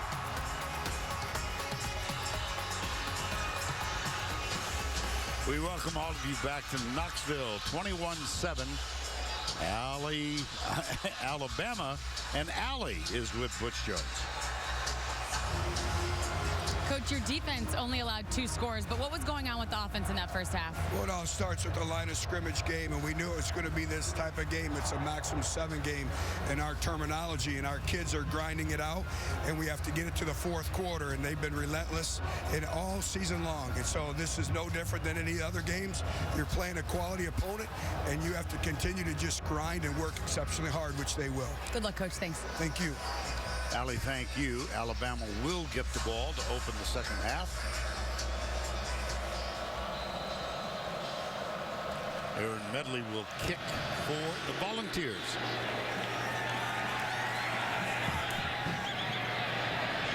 Decides to run it out. And he gets it out to the 25. Is Berry. Well, we're back here, and I've got a guy sitting to my left who doesn't have a bathrobe on now. It's an unaccustomed position for you. That worked well, by the way. That was fun. You know, you can see with a fan in paint, get in there. My gosh, that's what all the people that watch these games. But here it is. You start to think, could this be like Florida? Has that feel? 21-3, 21-7. But only 41 yards in offense. They had 162 against Florida. Tennessee, as much as they need stops, can they find some offense against this great Alabama defense? That's really, you know, when Butch says, can we get into the fourth quarter? How does he do that without finding some more offense? First down 10. Might have illegal motion here. Let's take a look at first half trends. Well, as you can look at the quarterbacks here, the passing game, Jalen Hurts and both Josh Dobbs, neither of them have been very effective throwing the football, both under a lot of pressure when they try to throw this ball, especially Josh Dobbs. There's the total yards again. But the real key, remember, Tennessee held Alabama a year ago with a Heisman Trophy running back, Derrick Henry, to 117 rush yards. In the first half, Alabama rushed for 245 yards. Many of those from this man, the freshman quarterback Jalen Hurts, who on first down, I believe has enough to move the chain. Yes, he does. Yeah, he's gone over 100 yards rushing. But, you know, right behind him, Damian Harris has got it. I mean, they've got their running backs the last 3 games as a group have been averaging 8 yards per carry. Damian Harris goes to the right this time on first down. Emmanuel Mosley, number 12, gets him. Harris is sophomore from Richmond, Kentucky, and he'll give way now to Joshua Jacobs. We saw Bo Scarborough to begin the game. He carried twice, and we've not seen him back at all since then. Hurts will throw. Oh boy, mix up there as Gary Dieter expected it.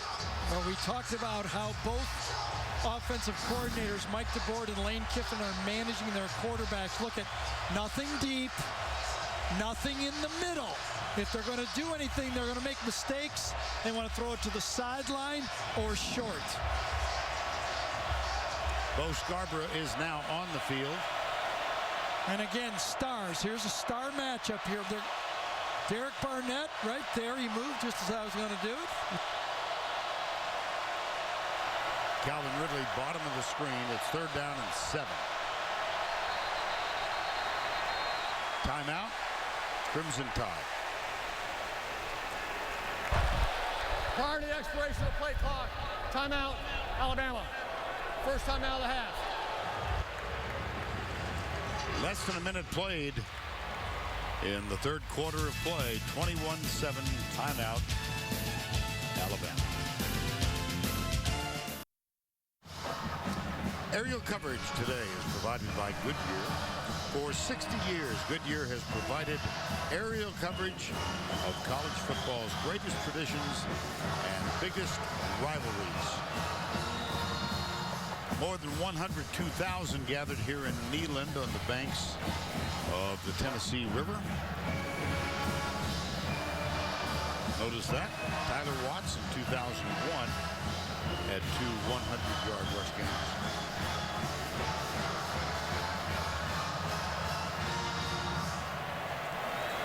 Hurts, 9 carries, 108 yards. 21-7, third down and 7.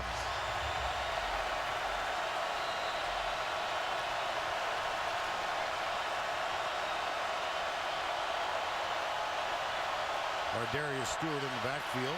Derek Barnett's going to get, or the offensive line is going to get called. Barnett flinched into the neutral zone. I'm not sure if Alabama moved. Prior to the snap, false start. Offense, 88. 5-yard penalty. Remains third down. O.J. Howard. I think he was a little bit outside of the picture on the bottom right here. Whoa, I'm not sure who caused who to flinch there, to tell you the truth. Surely Derek Barnett did not see that, did he? No. He was looking inside. It's almost as if the defensive player forced O.J. Howard to move in the slot. Third and 12. Blitz. Little pass into the flat. Nothing there. Damian Harris pursued and brought down by Elliott Berry. It's as if Bob Shoop, defensive coordinator for Tennessee, figured out in long yardage there was no way Lane Kiffin and Nick Saban were going to allow their quarterback to turn the ball over. They were playing screen all the way. Barry never took one step back. And that brings on J.K. Scott. Interesting, 2 defenders back for Tennessee. Do they have a different looking return here? Maybe a reverse or something? Have not seen that. No.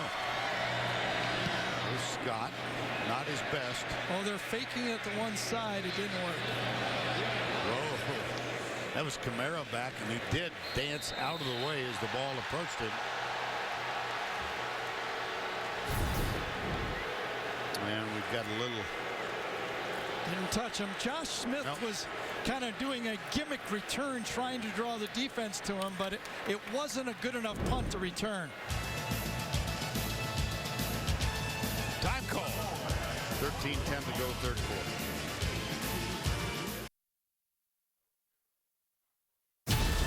The Home Depot SEC on CBS is sponsored by Outback Steakhouse, Geico, The Home Depot, and by DirecTV. There's the Vol Navy, began in 1962, and there's Joshua Dobbs. Tough day so far. Well, yeah, I mean, the talk always has been a mobile quarterback gives Alabama's defense problems. That can be true if you have the guys around you to help. And this time, the offensive line has been overrun by this Alabama defense. Forced him into an interception on a screen pass. Up front, they've overpowered the offensive line. Same thing I looked at a week ago watching the Arkansas game. The front 7 for Alabama just really destroyed the game plan for Arkansas. And in the second half, they started out really hot, the Alabama defense. They went 3 and out for -3 yards, an interception and interception to put the game away. First down 10 here. And nothing doing on the left side. It's Alvin Kamara. And again, at the start of the game, the Vols had 2 offensive starters out with injuries, Ja'Shawn Robertson and Dylan Wiseman.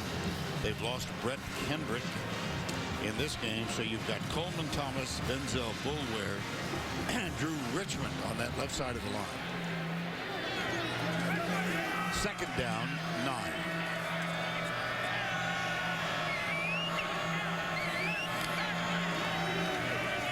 Dobbs throws from Malone. But look at that. 4 white shirts immediately surrounded. Yeah, and that's, again, the difference between Alabama. We talked about it against A&M.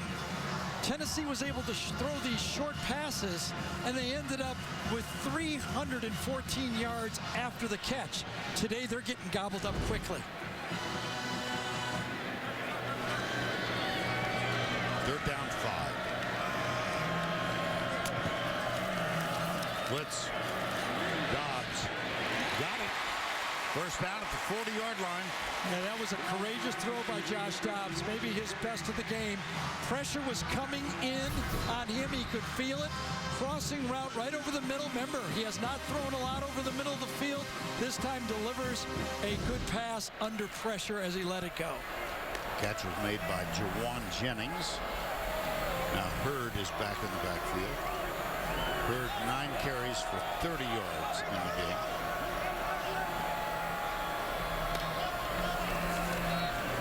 Goes left, nothing.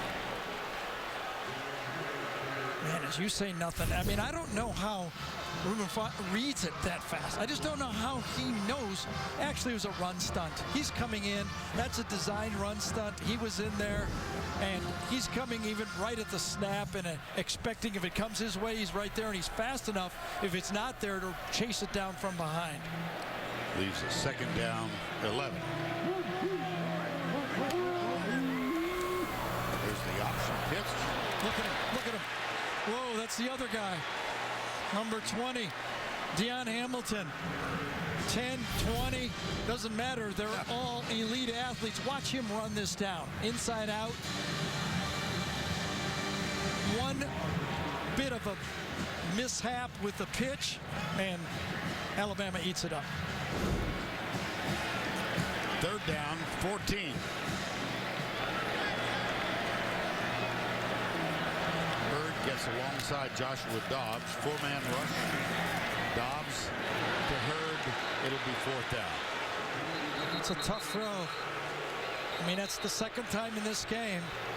Josh Dobbs took a 2-yard pass on 3rd and real long. I mean, there's no way that Jalen Hurd's going to catch a pass with his back to the defense and be able to get a 1st down from that situation. Maybe a crossing route, but not a back like that. That brings on Trevor Daniel again. Eddie Jackson awaiting the punt at the 20-yard line. Oh, dear. Yep. A shank. That might be close to the 50-yard line. It was so bad. I don't even know if he gets a 1st down here. My gosh. Right at the 49-yard line. 49-yard line. A 16-yard punt. Out of bounds. Alabama dominating.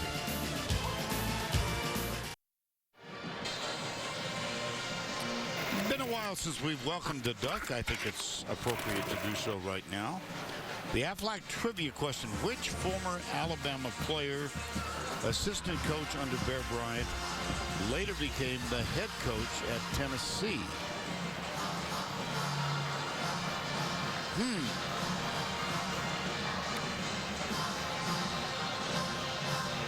When we tell you, you'll go, oh yeah, I remember that. Well, you're kidding like you don't know it. You got it yesterday. What are you doing? Well, I didn't want to. Yeah. All right, you had it. You nailed it. Yeah, I did get it. I did. Well, there's remember, Alabama's #1 in the nation in plus 40-yard plays and plus 50-yard plays. Is this where Lane Kiffin does the old play-action pass bomb? Oh, this one you mean? Across the middle, crossing pattern. Is that what you were talking about? Well, it wasn't open deep, and he was smart enough to go. Watch our Darius Stewart feel the defender, grab this catch, and go inside. He doesn't fade away from the throw. Watch how he catches it and goes to meet the ball and then loses a half a yard. That is not taught. That is just an athlete being able to pluck it out. And they'll test the left guard spot now. Damian Harris. That's his 13th carry of the ball game for 80 yards. Last week against Arkansas, Alabama went over 500 yards in just 51 plays. The next snap for Alabama will be their 51st of the game, and we're midway through the 3rd quarter. Play action. Hurts under pressure, rolls out, throws it away. He had Ridley, but a good pass rush that time. Couldn't get it off. Colton Jumper was the fellow providing the pressure. Yeah, all he does is make plays, Colton Jumper. Right? Yeah. I mean, you know, I admit, they got some good players not out there, but Colton Jumper is pulling his weight in this for this football team. Darren Kirkland is the starter. He is one of 3 defensive starters unable to go. They expect him back soon, but Jumper has played really well in the last 3-4 games. This is going to be close. Will they have to burn another timeout? I think they might have to here. They did get it. Hurts. He's got 2 in front of him. Hello. Dragged down with a 1st and goal at the 2-yard line. It was very interesting there. It caught Tennessee off balance. Alabama had only 10 men on the field, and when they substituted, the official tried to slow the play down. Alabama very smartly snapped it with 1 second, and I don't think Tennessee was ready. 1st and goal. Hurts gets a block, strolls in, untouched. Touchdown, Alabama.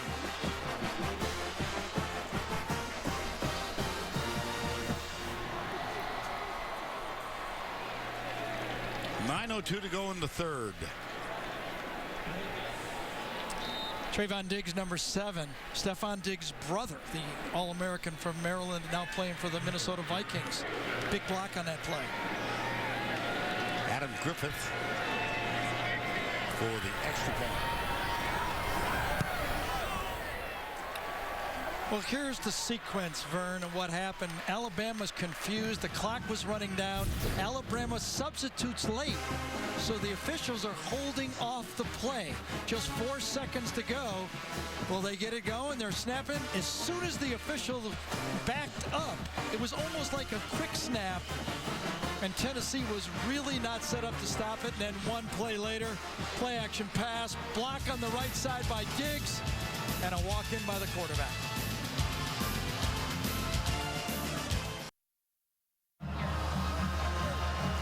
Welcome back to Neyland Stadium, where Alabama leads Tennessee 28-7. We talk about the passionate fans of the SEC all of the time, and this one is right there with the best of them. His name is Wesley McNeely. And the reason we're showing Wesley is not because he hasn't missed a home game in over a decade, but he was celebrating the amazing Hail Mary pass against Georgia, and he was celebrating so hard that he broke his ankle. He avoided having surgery. That way he could travel to Texas A&M for the game. He got surgery this week on Tuesday, and he is here, as promised, to not miss a single home game this season. Gary overheard him talking in the airport, challenged me to find him, and we officially found him. Gary, there's Wesley for you. Yeah, the only thing I didn't like is he was in front of me in the Starbucks lane. He was going really slow. That's how I noticed him. Here's the return from Evan Berry. Nice. Well, Tennessee has not had anything going offensively. Look at this. Punt, interception, punt, touchdown after a fumble, punt. You know, when you have 41 plays, 53 yards, those are always really ugly. And that's a bad possession chart right there. And a great defense. If you don't bring it against this defense, Alabama doesn't beat themselves. You have to have precision throwing the ball, pass blocking, running. They just don't beat themselves, especially on defense. Joshua Dobbs handed off on the sweep. Tyler Bird, the freshman from Naples, Florida. Rashaan Evans makes the stop here. Well, you know, we did the game just a week ago. Tennessee trailed that game 28-7. Just a different feel, though. The offense, like we talked about it, the offense was gaining yards, but turning it over. Here, they just can't find yards. Big difference in the field. Let's see. A couple first downs, maybe it'll change. Here's Dobbs. Got Ethan Wolf. And he breaks, well, he can't break the tackle, but he does get a couple of extra yards. Yeah, great read that time by Josh Dobbs. Looked out wide like it was a wide receiver screen to the outside, and Ethan Wolf gets into the middle of the field. Easy pitch and catch. Now Hurd is the running back behind Dobbs. There's Ethan Wolf. Sets up on the left side. Hurd. Sean Dion Hamilton with the tackle.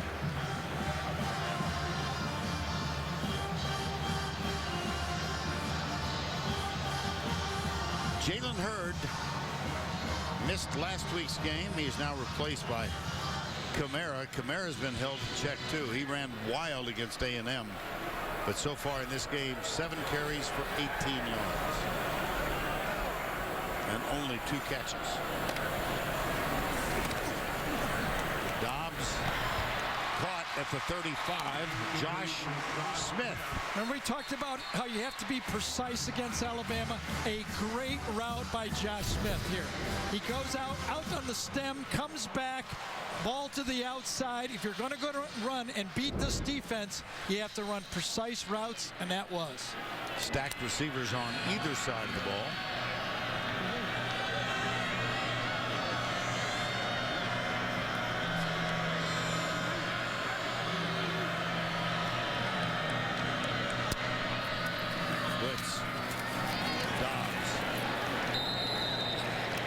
For the day, Dobbs is now rushed 6 times, negative yards. Christian Miller with the tackle this time. Yes, Alabama continues to get their second line players in. They've been a great improvement in Alabama as these spread tempo teams. Alabama's gotten better at rolling their second line players into the game. Christian Miller comes in fresh and makes the tackle. Across the backfield, wide to the left. Dobbs looks that direction. He's got him wide open. And Malone around the defender, Anthony Averett, and picks up another first down. I think this time the Alabama defense was a bit confused. Two guys going deep, and they had double covered the slot, but I don't know why Anthony Averett was bailing on that play. He should have had a man-to-man a little tighter. Gain of 12, first down, Tennessee. And they'll drive it up the middle. Alvin Kamara. Well, Kirby Smart was the defensive coordinator last year, and Jeremy Pruitt has taken his place. And the rankings haven't changed much, have they? Seems like Kirby Smart, watching his Georgia team this year, he was a much better coach last year. I think Are you suggesting the good players? Quality of players? Yeah, maybe. And, of course, Georgia took it on the chin today. 17-16. Whoa! Same play that he hit Ethan Wolf over the middle. Exact same play. This time he threw it out to the back, and Alabama does not let you throw those short passes. See the middle? They had the guy in the middle again. Dobbs made his mind up that time. He figured Alabama would cover the same guy over the middle. They did not. He could have gone to the middle and got the same gain. Eddie Jackson with the stop for the Crimson Tide. Third down, 10.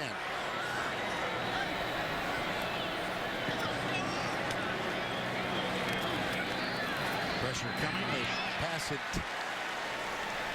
to Jawan Jennings.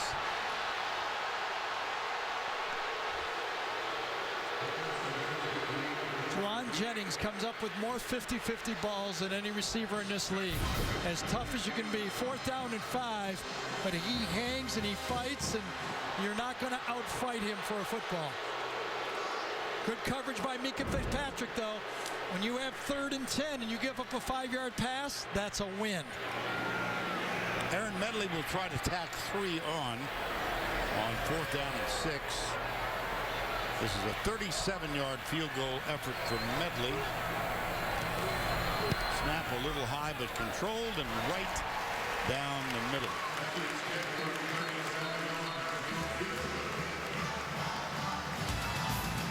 Finally, something for Tennessee offensively. Time call.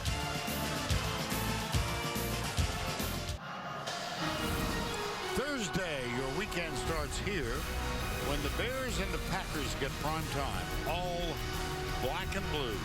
Thursday night football on CBS and the NFL Network. Here's the kick from Medley. And they'll take a knee. Let's get the duck back at center stage.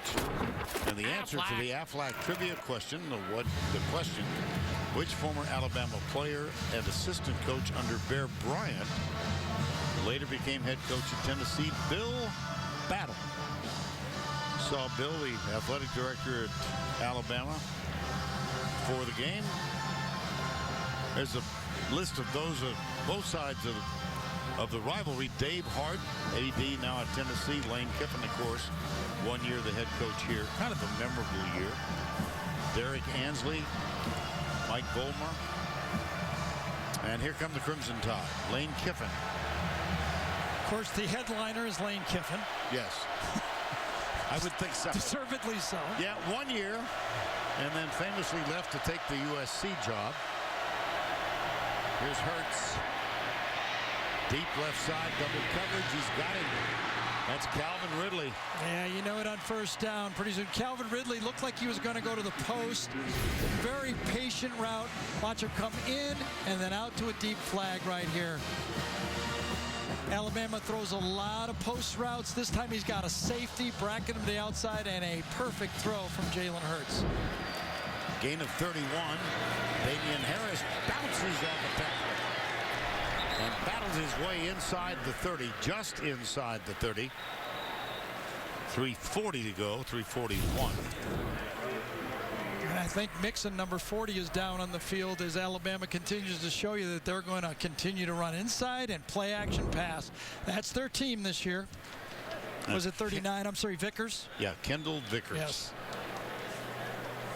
Well, last week's game, Tennessee had 8 different players during the game that had to leave the field with an injury like that. It was a long game because of that, too. Matter of fact, the game time was 4 hours and 42 minutes. This is Kendall Vickers, Jr. And while the medical staff is out taking care of him, we'll step aside.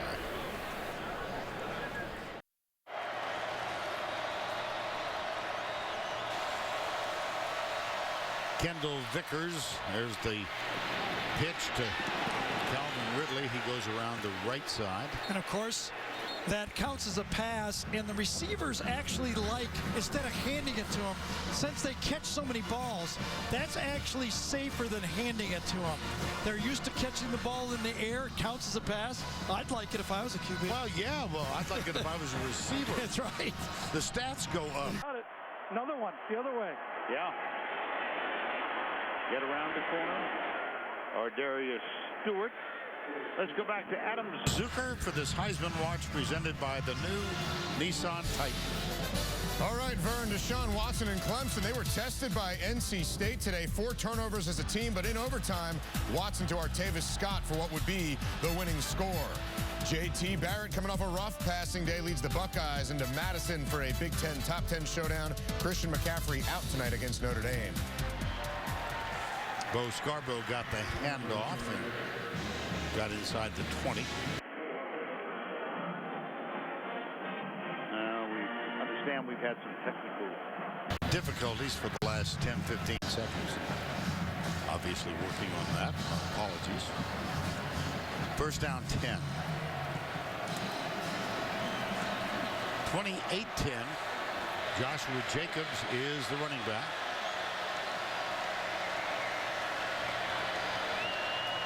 Stewart and Ridley.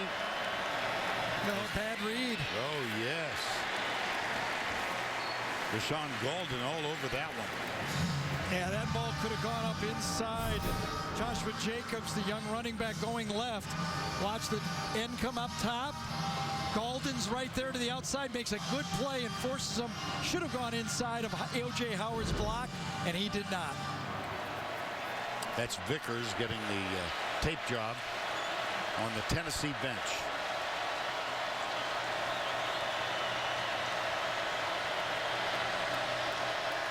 Trayvon Diggs in the backfield now, number 7. Comes in motion. Hurts. Steps up. Wow, wide open. O.J. Howard. Down at the 1. Well, I'll tell you, everybody that watches Alabama says, how can the guy that was the hero of the national championship game not get more targets? Lane gets very upset when people say that to him. That's his 20th target, and he's got 14 receptions. That's pretty good. Jacobs is the running back now. First down goal. Hurts, rolls out, looks, says, what the heck? I'll just run it in for the 3rd touchdown on the ground today.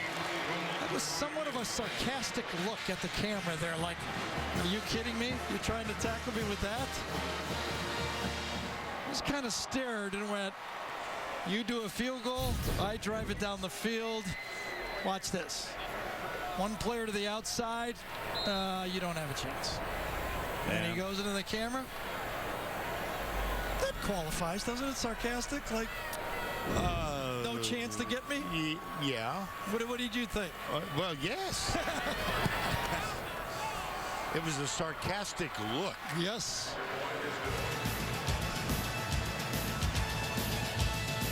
I'm still looking for the Lane Kiffin. It's man versus millennial in the great indoors. Joel McHale stars in the new comedy premiering Thursday, October 27th. Only CBS.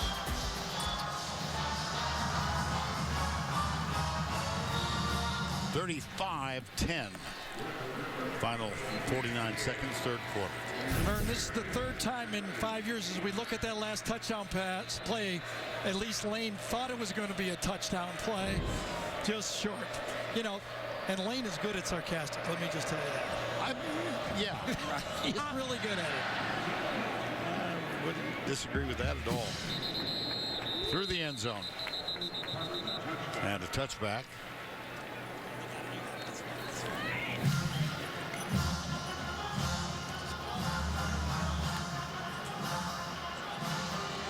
Jalen Hurts, Channelview, Texas, in the Houston area. Just think about it. High school football player a year ago watching Alabama play football for the national championship. A 5-star #1 recruit. Blake Barnett was ahead of him, redshirting. He still accepts the challenge to go to Alabama, comes in for spring football, and wins the job. And Blake Barnett decides to transfer. First down 10, Tennessee, 49 seconds to go, third quarter. Dobbs comes the pressure. It's incomplete. As I was going to point out, this is the third time in 5 years Tennessee has played Alabama as Alabama has been the #1 team in the nation. The past two, they lost by 35 and they lost by 31. They're down by 25. Joshua Dobbs now 13 of 24 for a modest 82 yards. And he keeps this one, goes around the left side. Sean Dion Hamilton. That's Dobbs' 7th carry. Still negative yards, minus 31. Again in college ball, sacks come off rushing yardage. I thought I might be around working long enough until they change that, but I guess it ain't going to happen. You should have said make it correct. Yeah. Instead of change, make it the way it should be. Here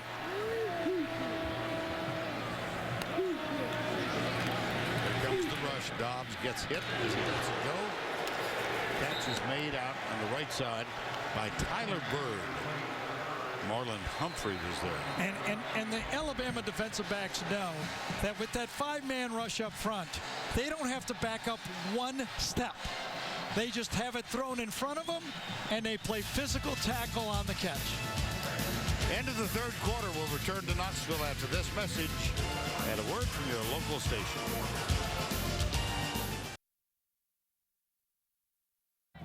Now it's kicking in.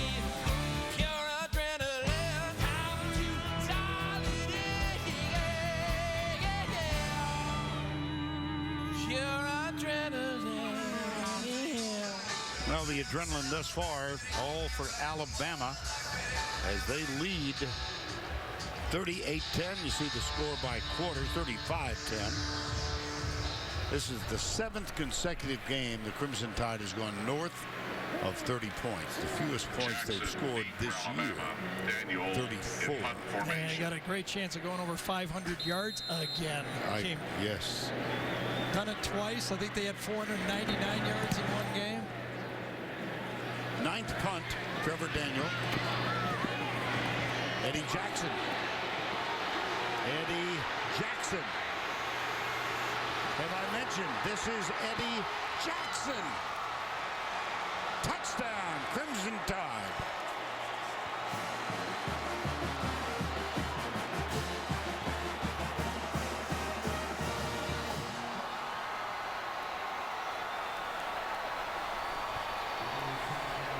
I guess that's what it happens when you have 6 consecutive #1 recruiting classes in a row. The Alabama X's are just better than the Tennessee O's.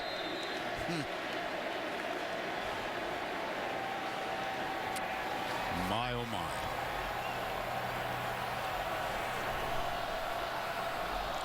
(41-10). Just watch him. He wants a touchdown. Watch him judge as you see the shaking. Watch him judge the coverage. As the ball's in the air, he looks up, then he looks down. I'll take it. He looks down twice, and then he goes for it. Makes one guy miss, and nobody's going to catch him. A high school wide receiver with ball skills, exactly what Nick Saban likes to recruit. Another non-offensive touchdown.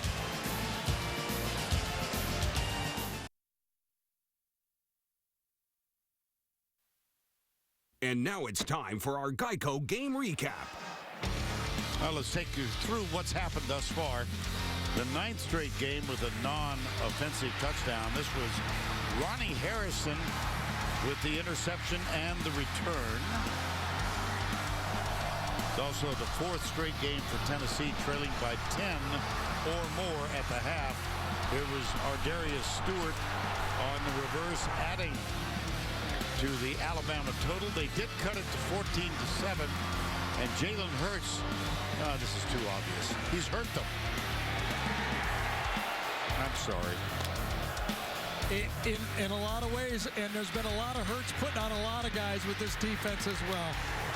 In the meantime, we've not heard that much from Tennessee. Eddie Jackson just a moment ago, 79th punt return with a touchdown. Gary refers to these as NOTS, N-O-T-S, as the acronym for non-offensive touchdown. Well, and remember, right now, Alabama's defensive scoring and special team scoring is outscoring Tennessee's offense, 14-10. The kick from Griffith. And let's check in with Allie LaForce. Hey, Vern, a couple injury updates for you. Tyler Bird was limping pretty badly on the sideline. He went to the athletic trainer's table. They worked on his left knee, but they did hand him back his helmet, and he appears to be going in. Evan Berry is on the trainer's table right now getting his left ankle retaped. All right, Allie.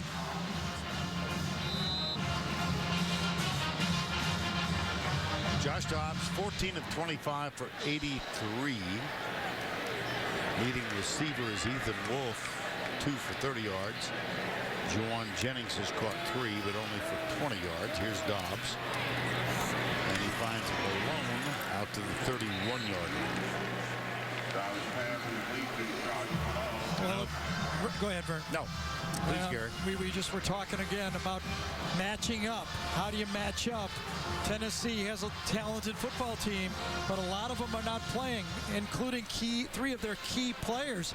Might be their 3 best defensive players of 4 with Derek Barnett are not playing in the game. Tough to match up for Tennessee.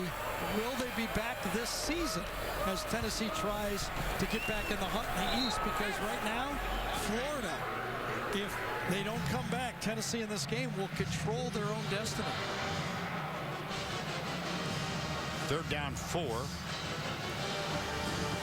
Volunteers after this devilish stretch of 4 consecutive games do have an open week next week. Alabama returns home against the undefeated Aggies of Texas A&M.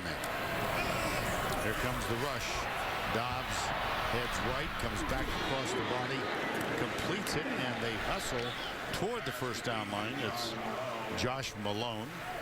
This is the time when Nick Saban really grinds the most. He'll have his team a big lead. He knows there's some bit of complacency with the football team. He's got his backups in there right now. Christian Miller's on the field along with Jonathan Allen. He kind of spots them in one at a time. But as Tennessee decides they're going to punt here, you'll hear the crowd. Yeah. And this crowd is emptying out. Let's see if Tennessee has something, though. I would assume Alabama will keep their defense safe on the field. Yes, they have.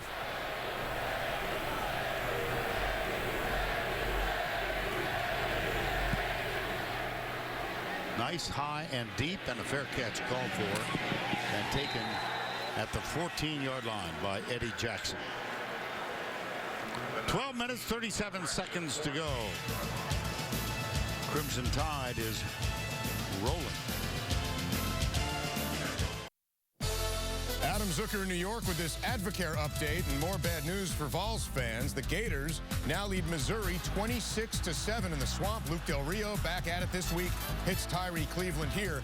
Florida will have control of its destiny in the East with a win and a Tennessee loss. Of course, they still have conference games with Georgia, Arkansas, and of course LSU. Back to Knoxville.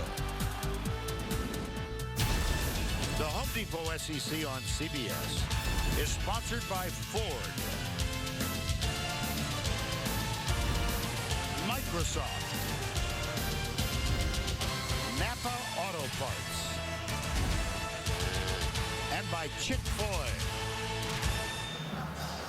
Our aerial coverage today provided by Goodyear. For 60 years, Goodyear has provided aerial coverage of college football's greatest traditions and biggest rivalries. One of the things that Nick Saban was upset with as we look at Jalen Hurts with his defense is they had too many plays, 84 plays as a defense. He said we couldn't get off the field. When will Nick Saban start resting his players for the big game next week against Texas A&M? Hurts. Or Darius Stewart, Emmanuel Mosley with the tackle. This was Jalen Hurts when they arrived. Boom. Got a good laugh out of it. Yeah.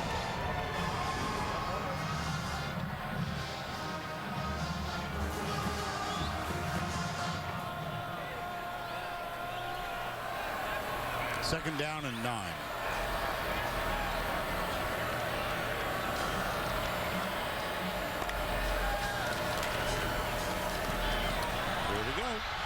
Big Bo Scarborough. Here we go. They've got an angle on him. Can he keep going? Wow. Yes, Oh, he can. Defender pulled up lane. Micah Abernathy, Scarborough, 85 yards.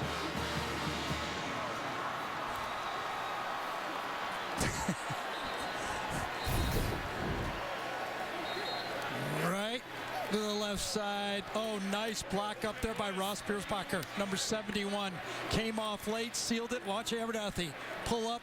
He's got a chance and pulls up lane right at the end of the run. Hamstring. That's a big man running that fast down the sideline. You see why so many Alabama people were excited about his ability.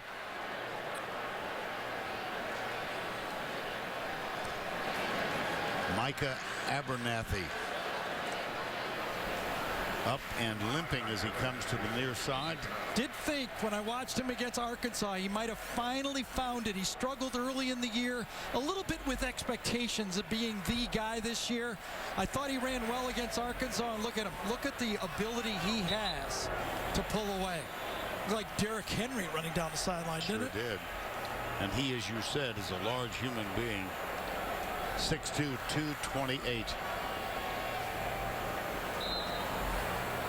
Let's go back and look at the end of the play. Need to do that. Not That is necessary. so unnecessary.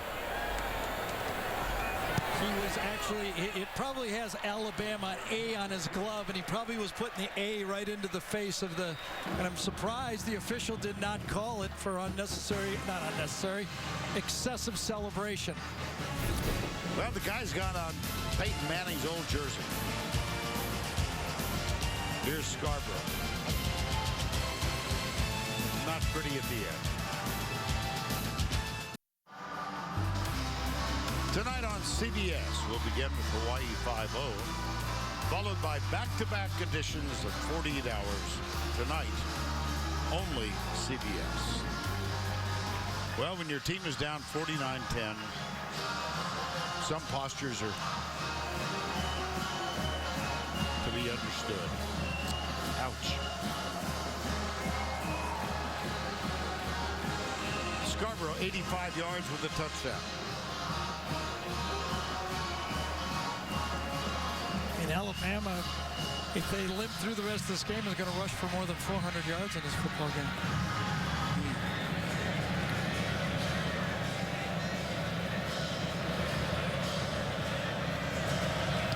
Griffith.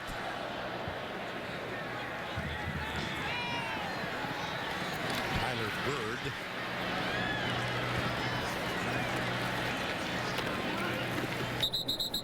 Near the 28-yard line. Well, let's take a look at the SEC East standings.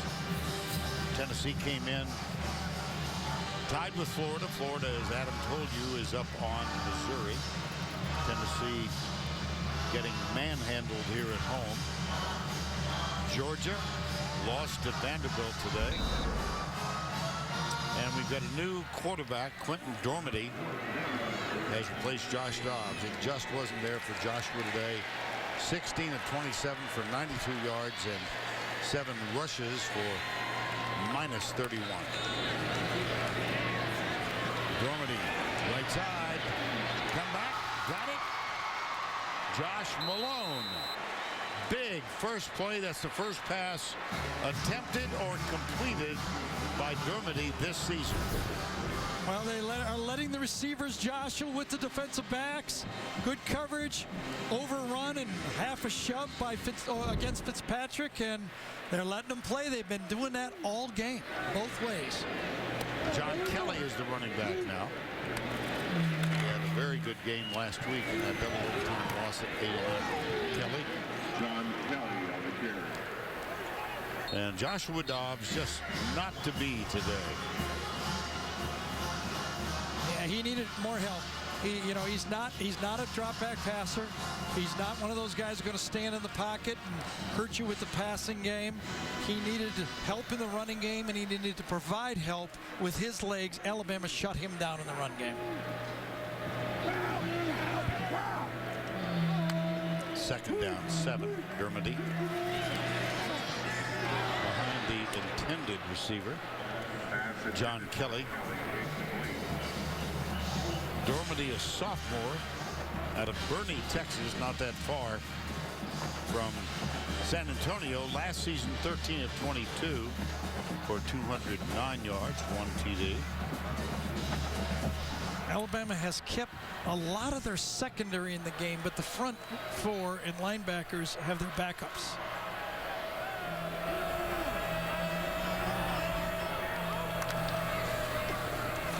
Blitz. Hit him. John Kelly catches it and is hurled out of bounds. And the clock stopped at 10:06 to go.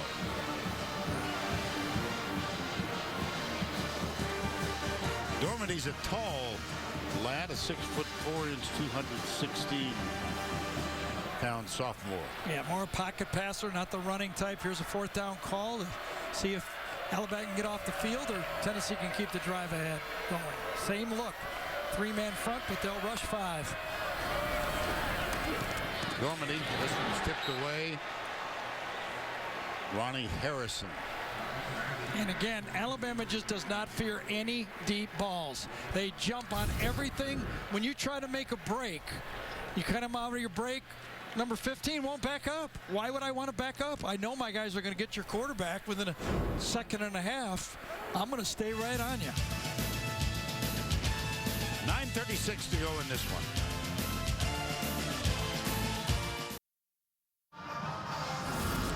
The freshman quarterback Jalen Hurts is through for the day, and what a day it was. This was a 45-yard touchdown run, one of 3 that he has scored. The last 2 kind of eased on in. You can't stop me. Jalen Hurts on the ground, 132 yards on 12 carries.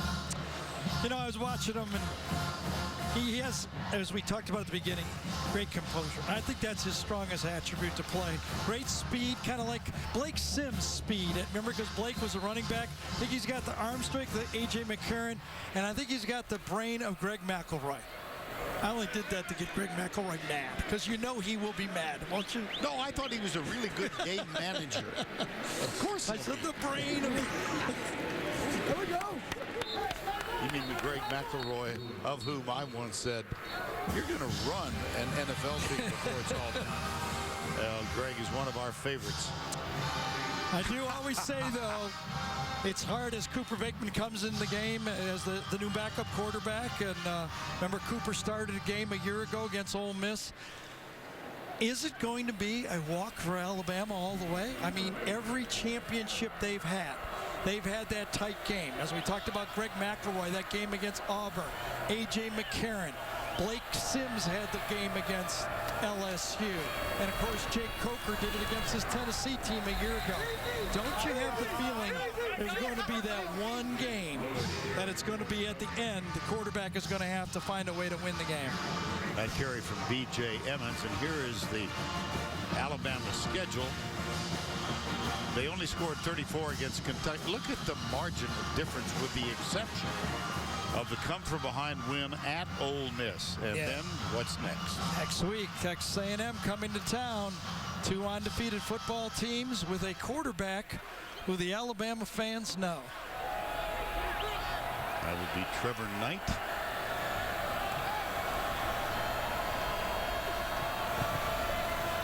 Diggs, yeah. Backup offensive line in the game.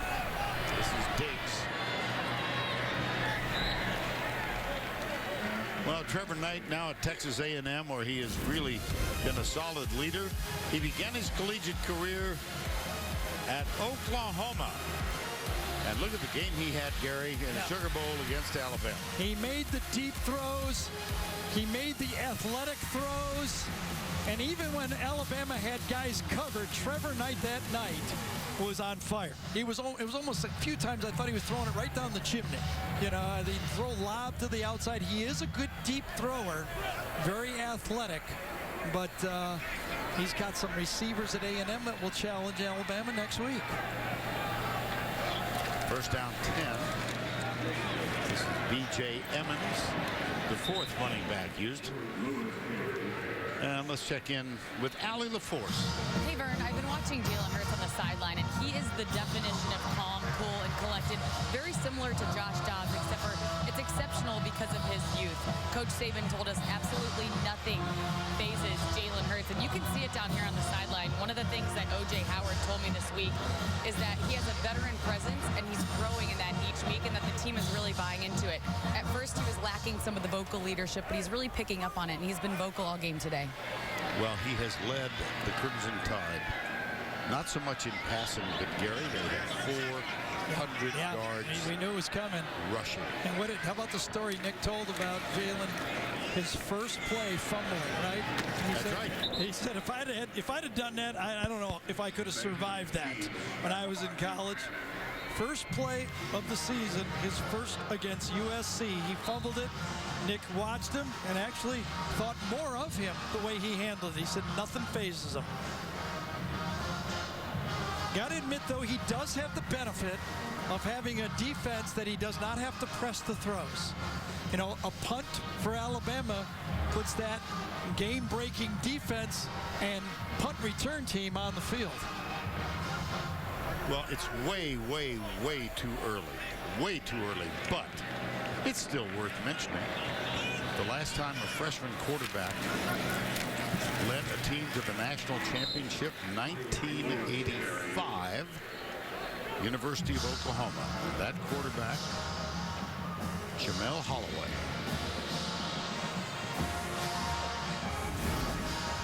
Take you back to that 85 season. Holloway became the first true freshman quarterback to lead his team. The Sooners went 11-1 that year and beat Penn State in the Orange Bowl and captured the title. Rumbling, stumbling Keith Jackson caught that pass right there. Yes. And that stumbling, bumbling tight end is doing radio for Arkansas. Oh, there's a fumble and a bumble. He picked it up. Made a first down. Yeah. When it's going your way. You know how Jamel Holloway got his ability to start that season in 1985 for Oklahoma? I don't remember. As you watch the fumble being recovered? Yeah. Troy Aikman got hurt. Never got his job back. And ended wound up going at UCLA. Yeah, he transferred to UCLA. Sat out. That's the first year I met Rick Neuheisel. Was when Troy was whatever happened to him? I don't know. I think he went into music. Took a guitar. Yes, and, right. You know, cutting chords.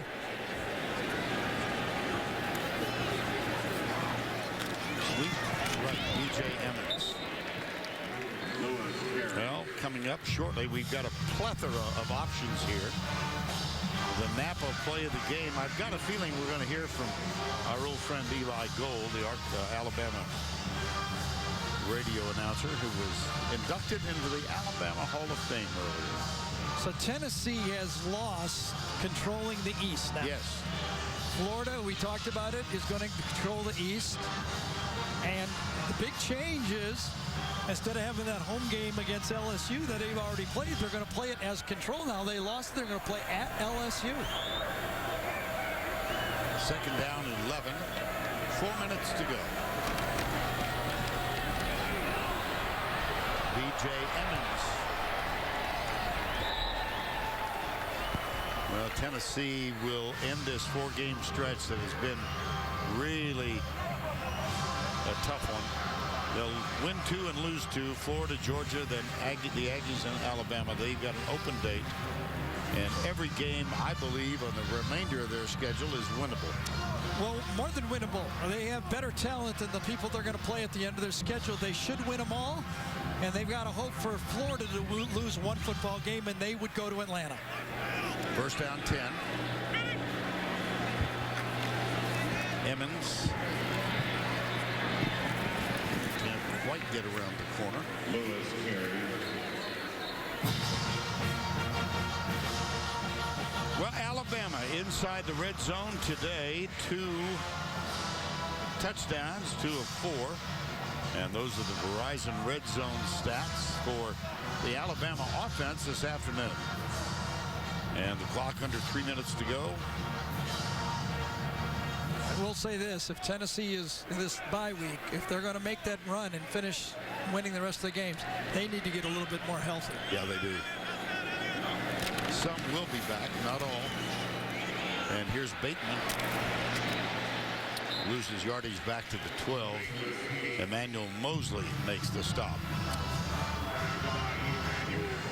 I thought that if Tennessee lost this game, and it was a well-fought game, that even with 2 losses, if they ran the table, let's say they run the table, Florida loses, and they avenge the loss to Alabama. So let's say Alabama's in the championship.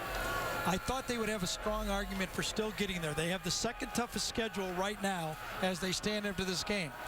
But this loss this big is going to hurt that argument. Gosh. Louisville is going to stand up and say, that can't happen. That's going to be very interesting. Let's suppose the SEC champion has 2 losses. Well, 4th down, 49-10. And the Jeep postgame show will be coming up when we put this one to bed, which is in 93 seconds of actual playing time. Nick Saban, his team about to win their 19th in succession. They will extend the victory string over Tennessee to 10 games in succession. And a tough one for Butch Jones and the Volunteers. Losing, okay, but losing in this fashion. And it wasn't close. They just were not as good as Alabama. Emmons on the corner gets a good block. It's 4th down. And the ball will go over on downs on the change. How about this? First time with 400 yards rushing against the Green Wave of Tulane 24 years ago. Since 2008, basically, we've been watching the excellence of Nick Saban's teams, and this one just looks so different. You know, it's the same type of defense, but it's just a totally different look on offense, and they're powerful. They force you to stop 11 players on offense, and they're going to be a tough out for anybody here. Tennessee in the final 50 seconds to go. John Kelly gets that one. They are so strong on both sides of the ball. Yeah, I don't think they're quite as deep. I think their front 11 on defense is as good as they've ever been. I don't think they're second level like they had last year. I mean, they just rolled in guys. They could play 10 guys up front. I don't think they're quite as deep, but their pass rush, there's no college team that has their pass rush. This one over the right tackle spot. John Kelly gets it.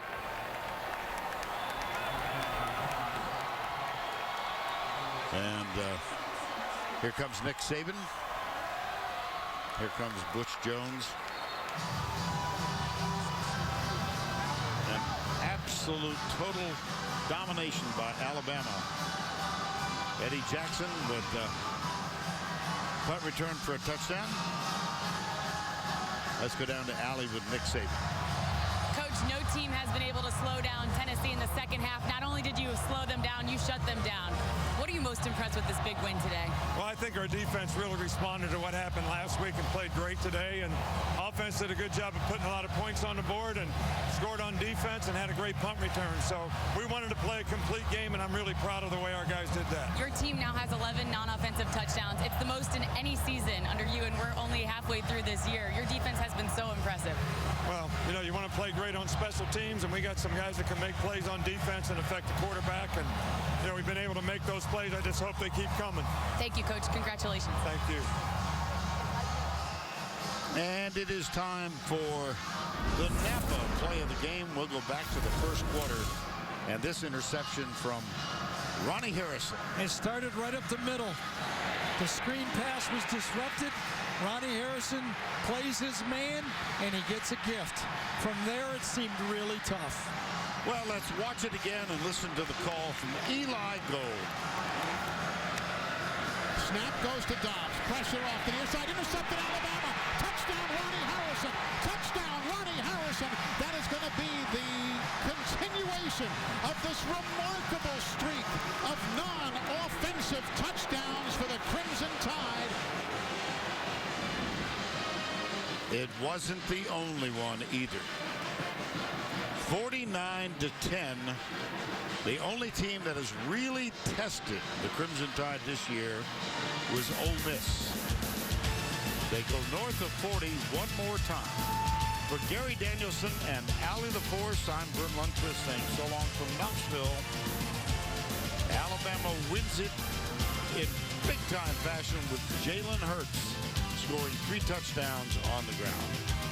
The Jeep postgame show is up next, and will come your way after these messages.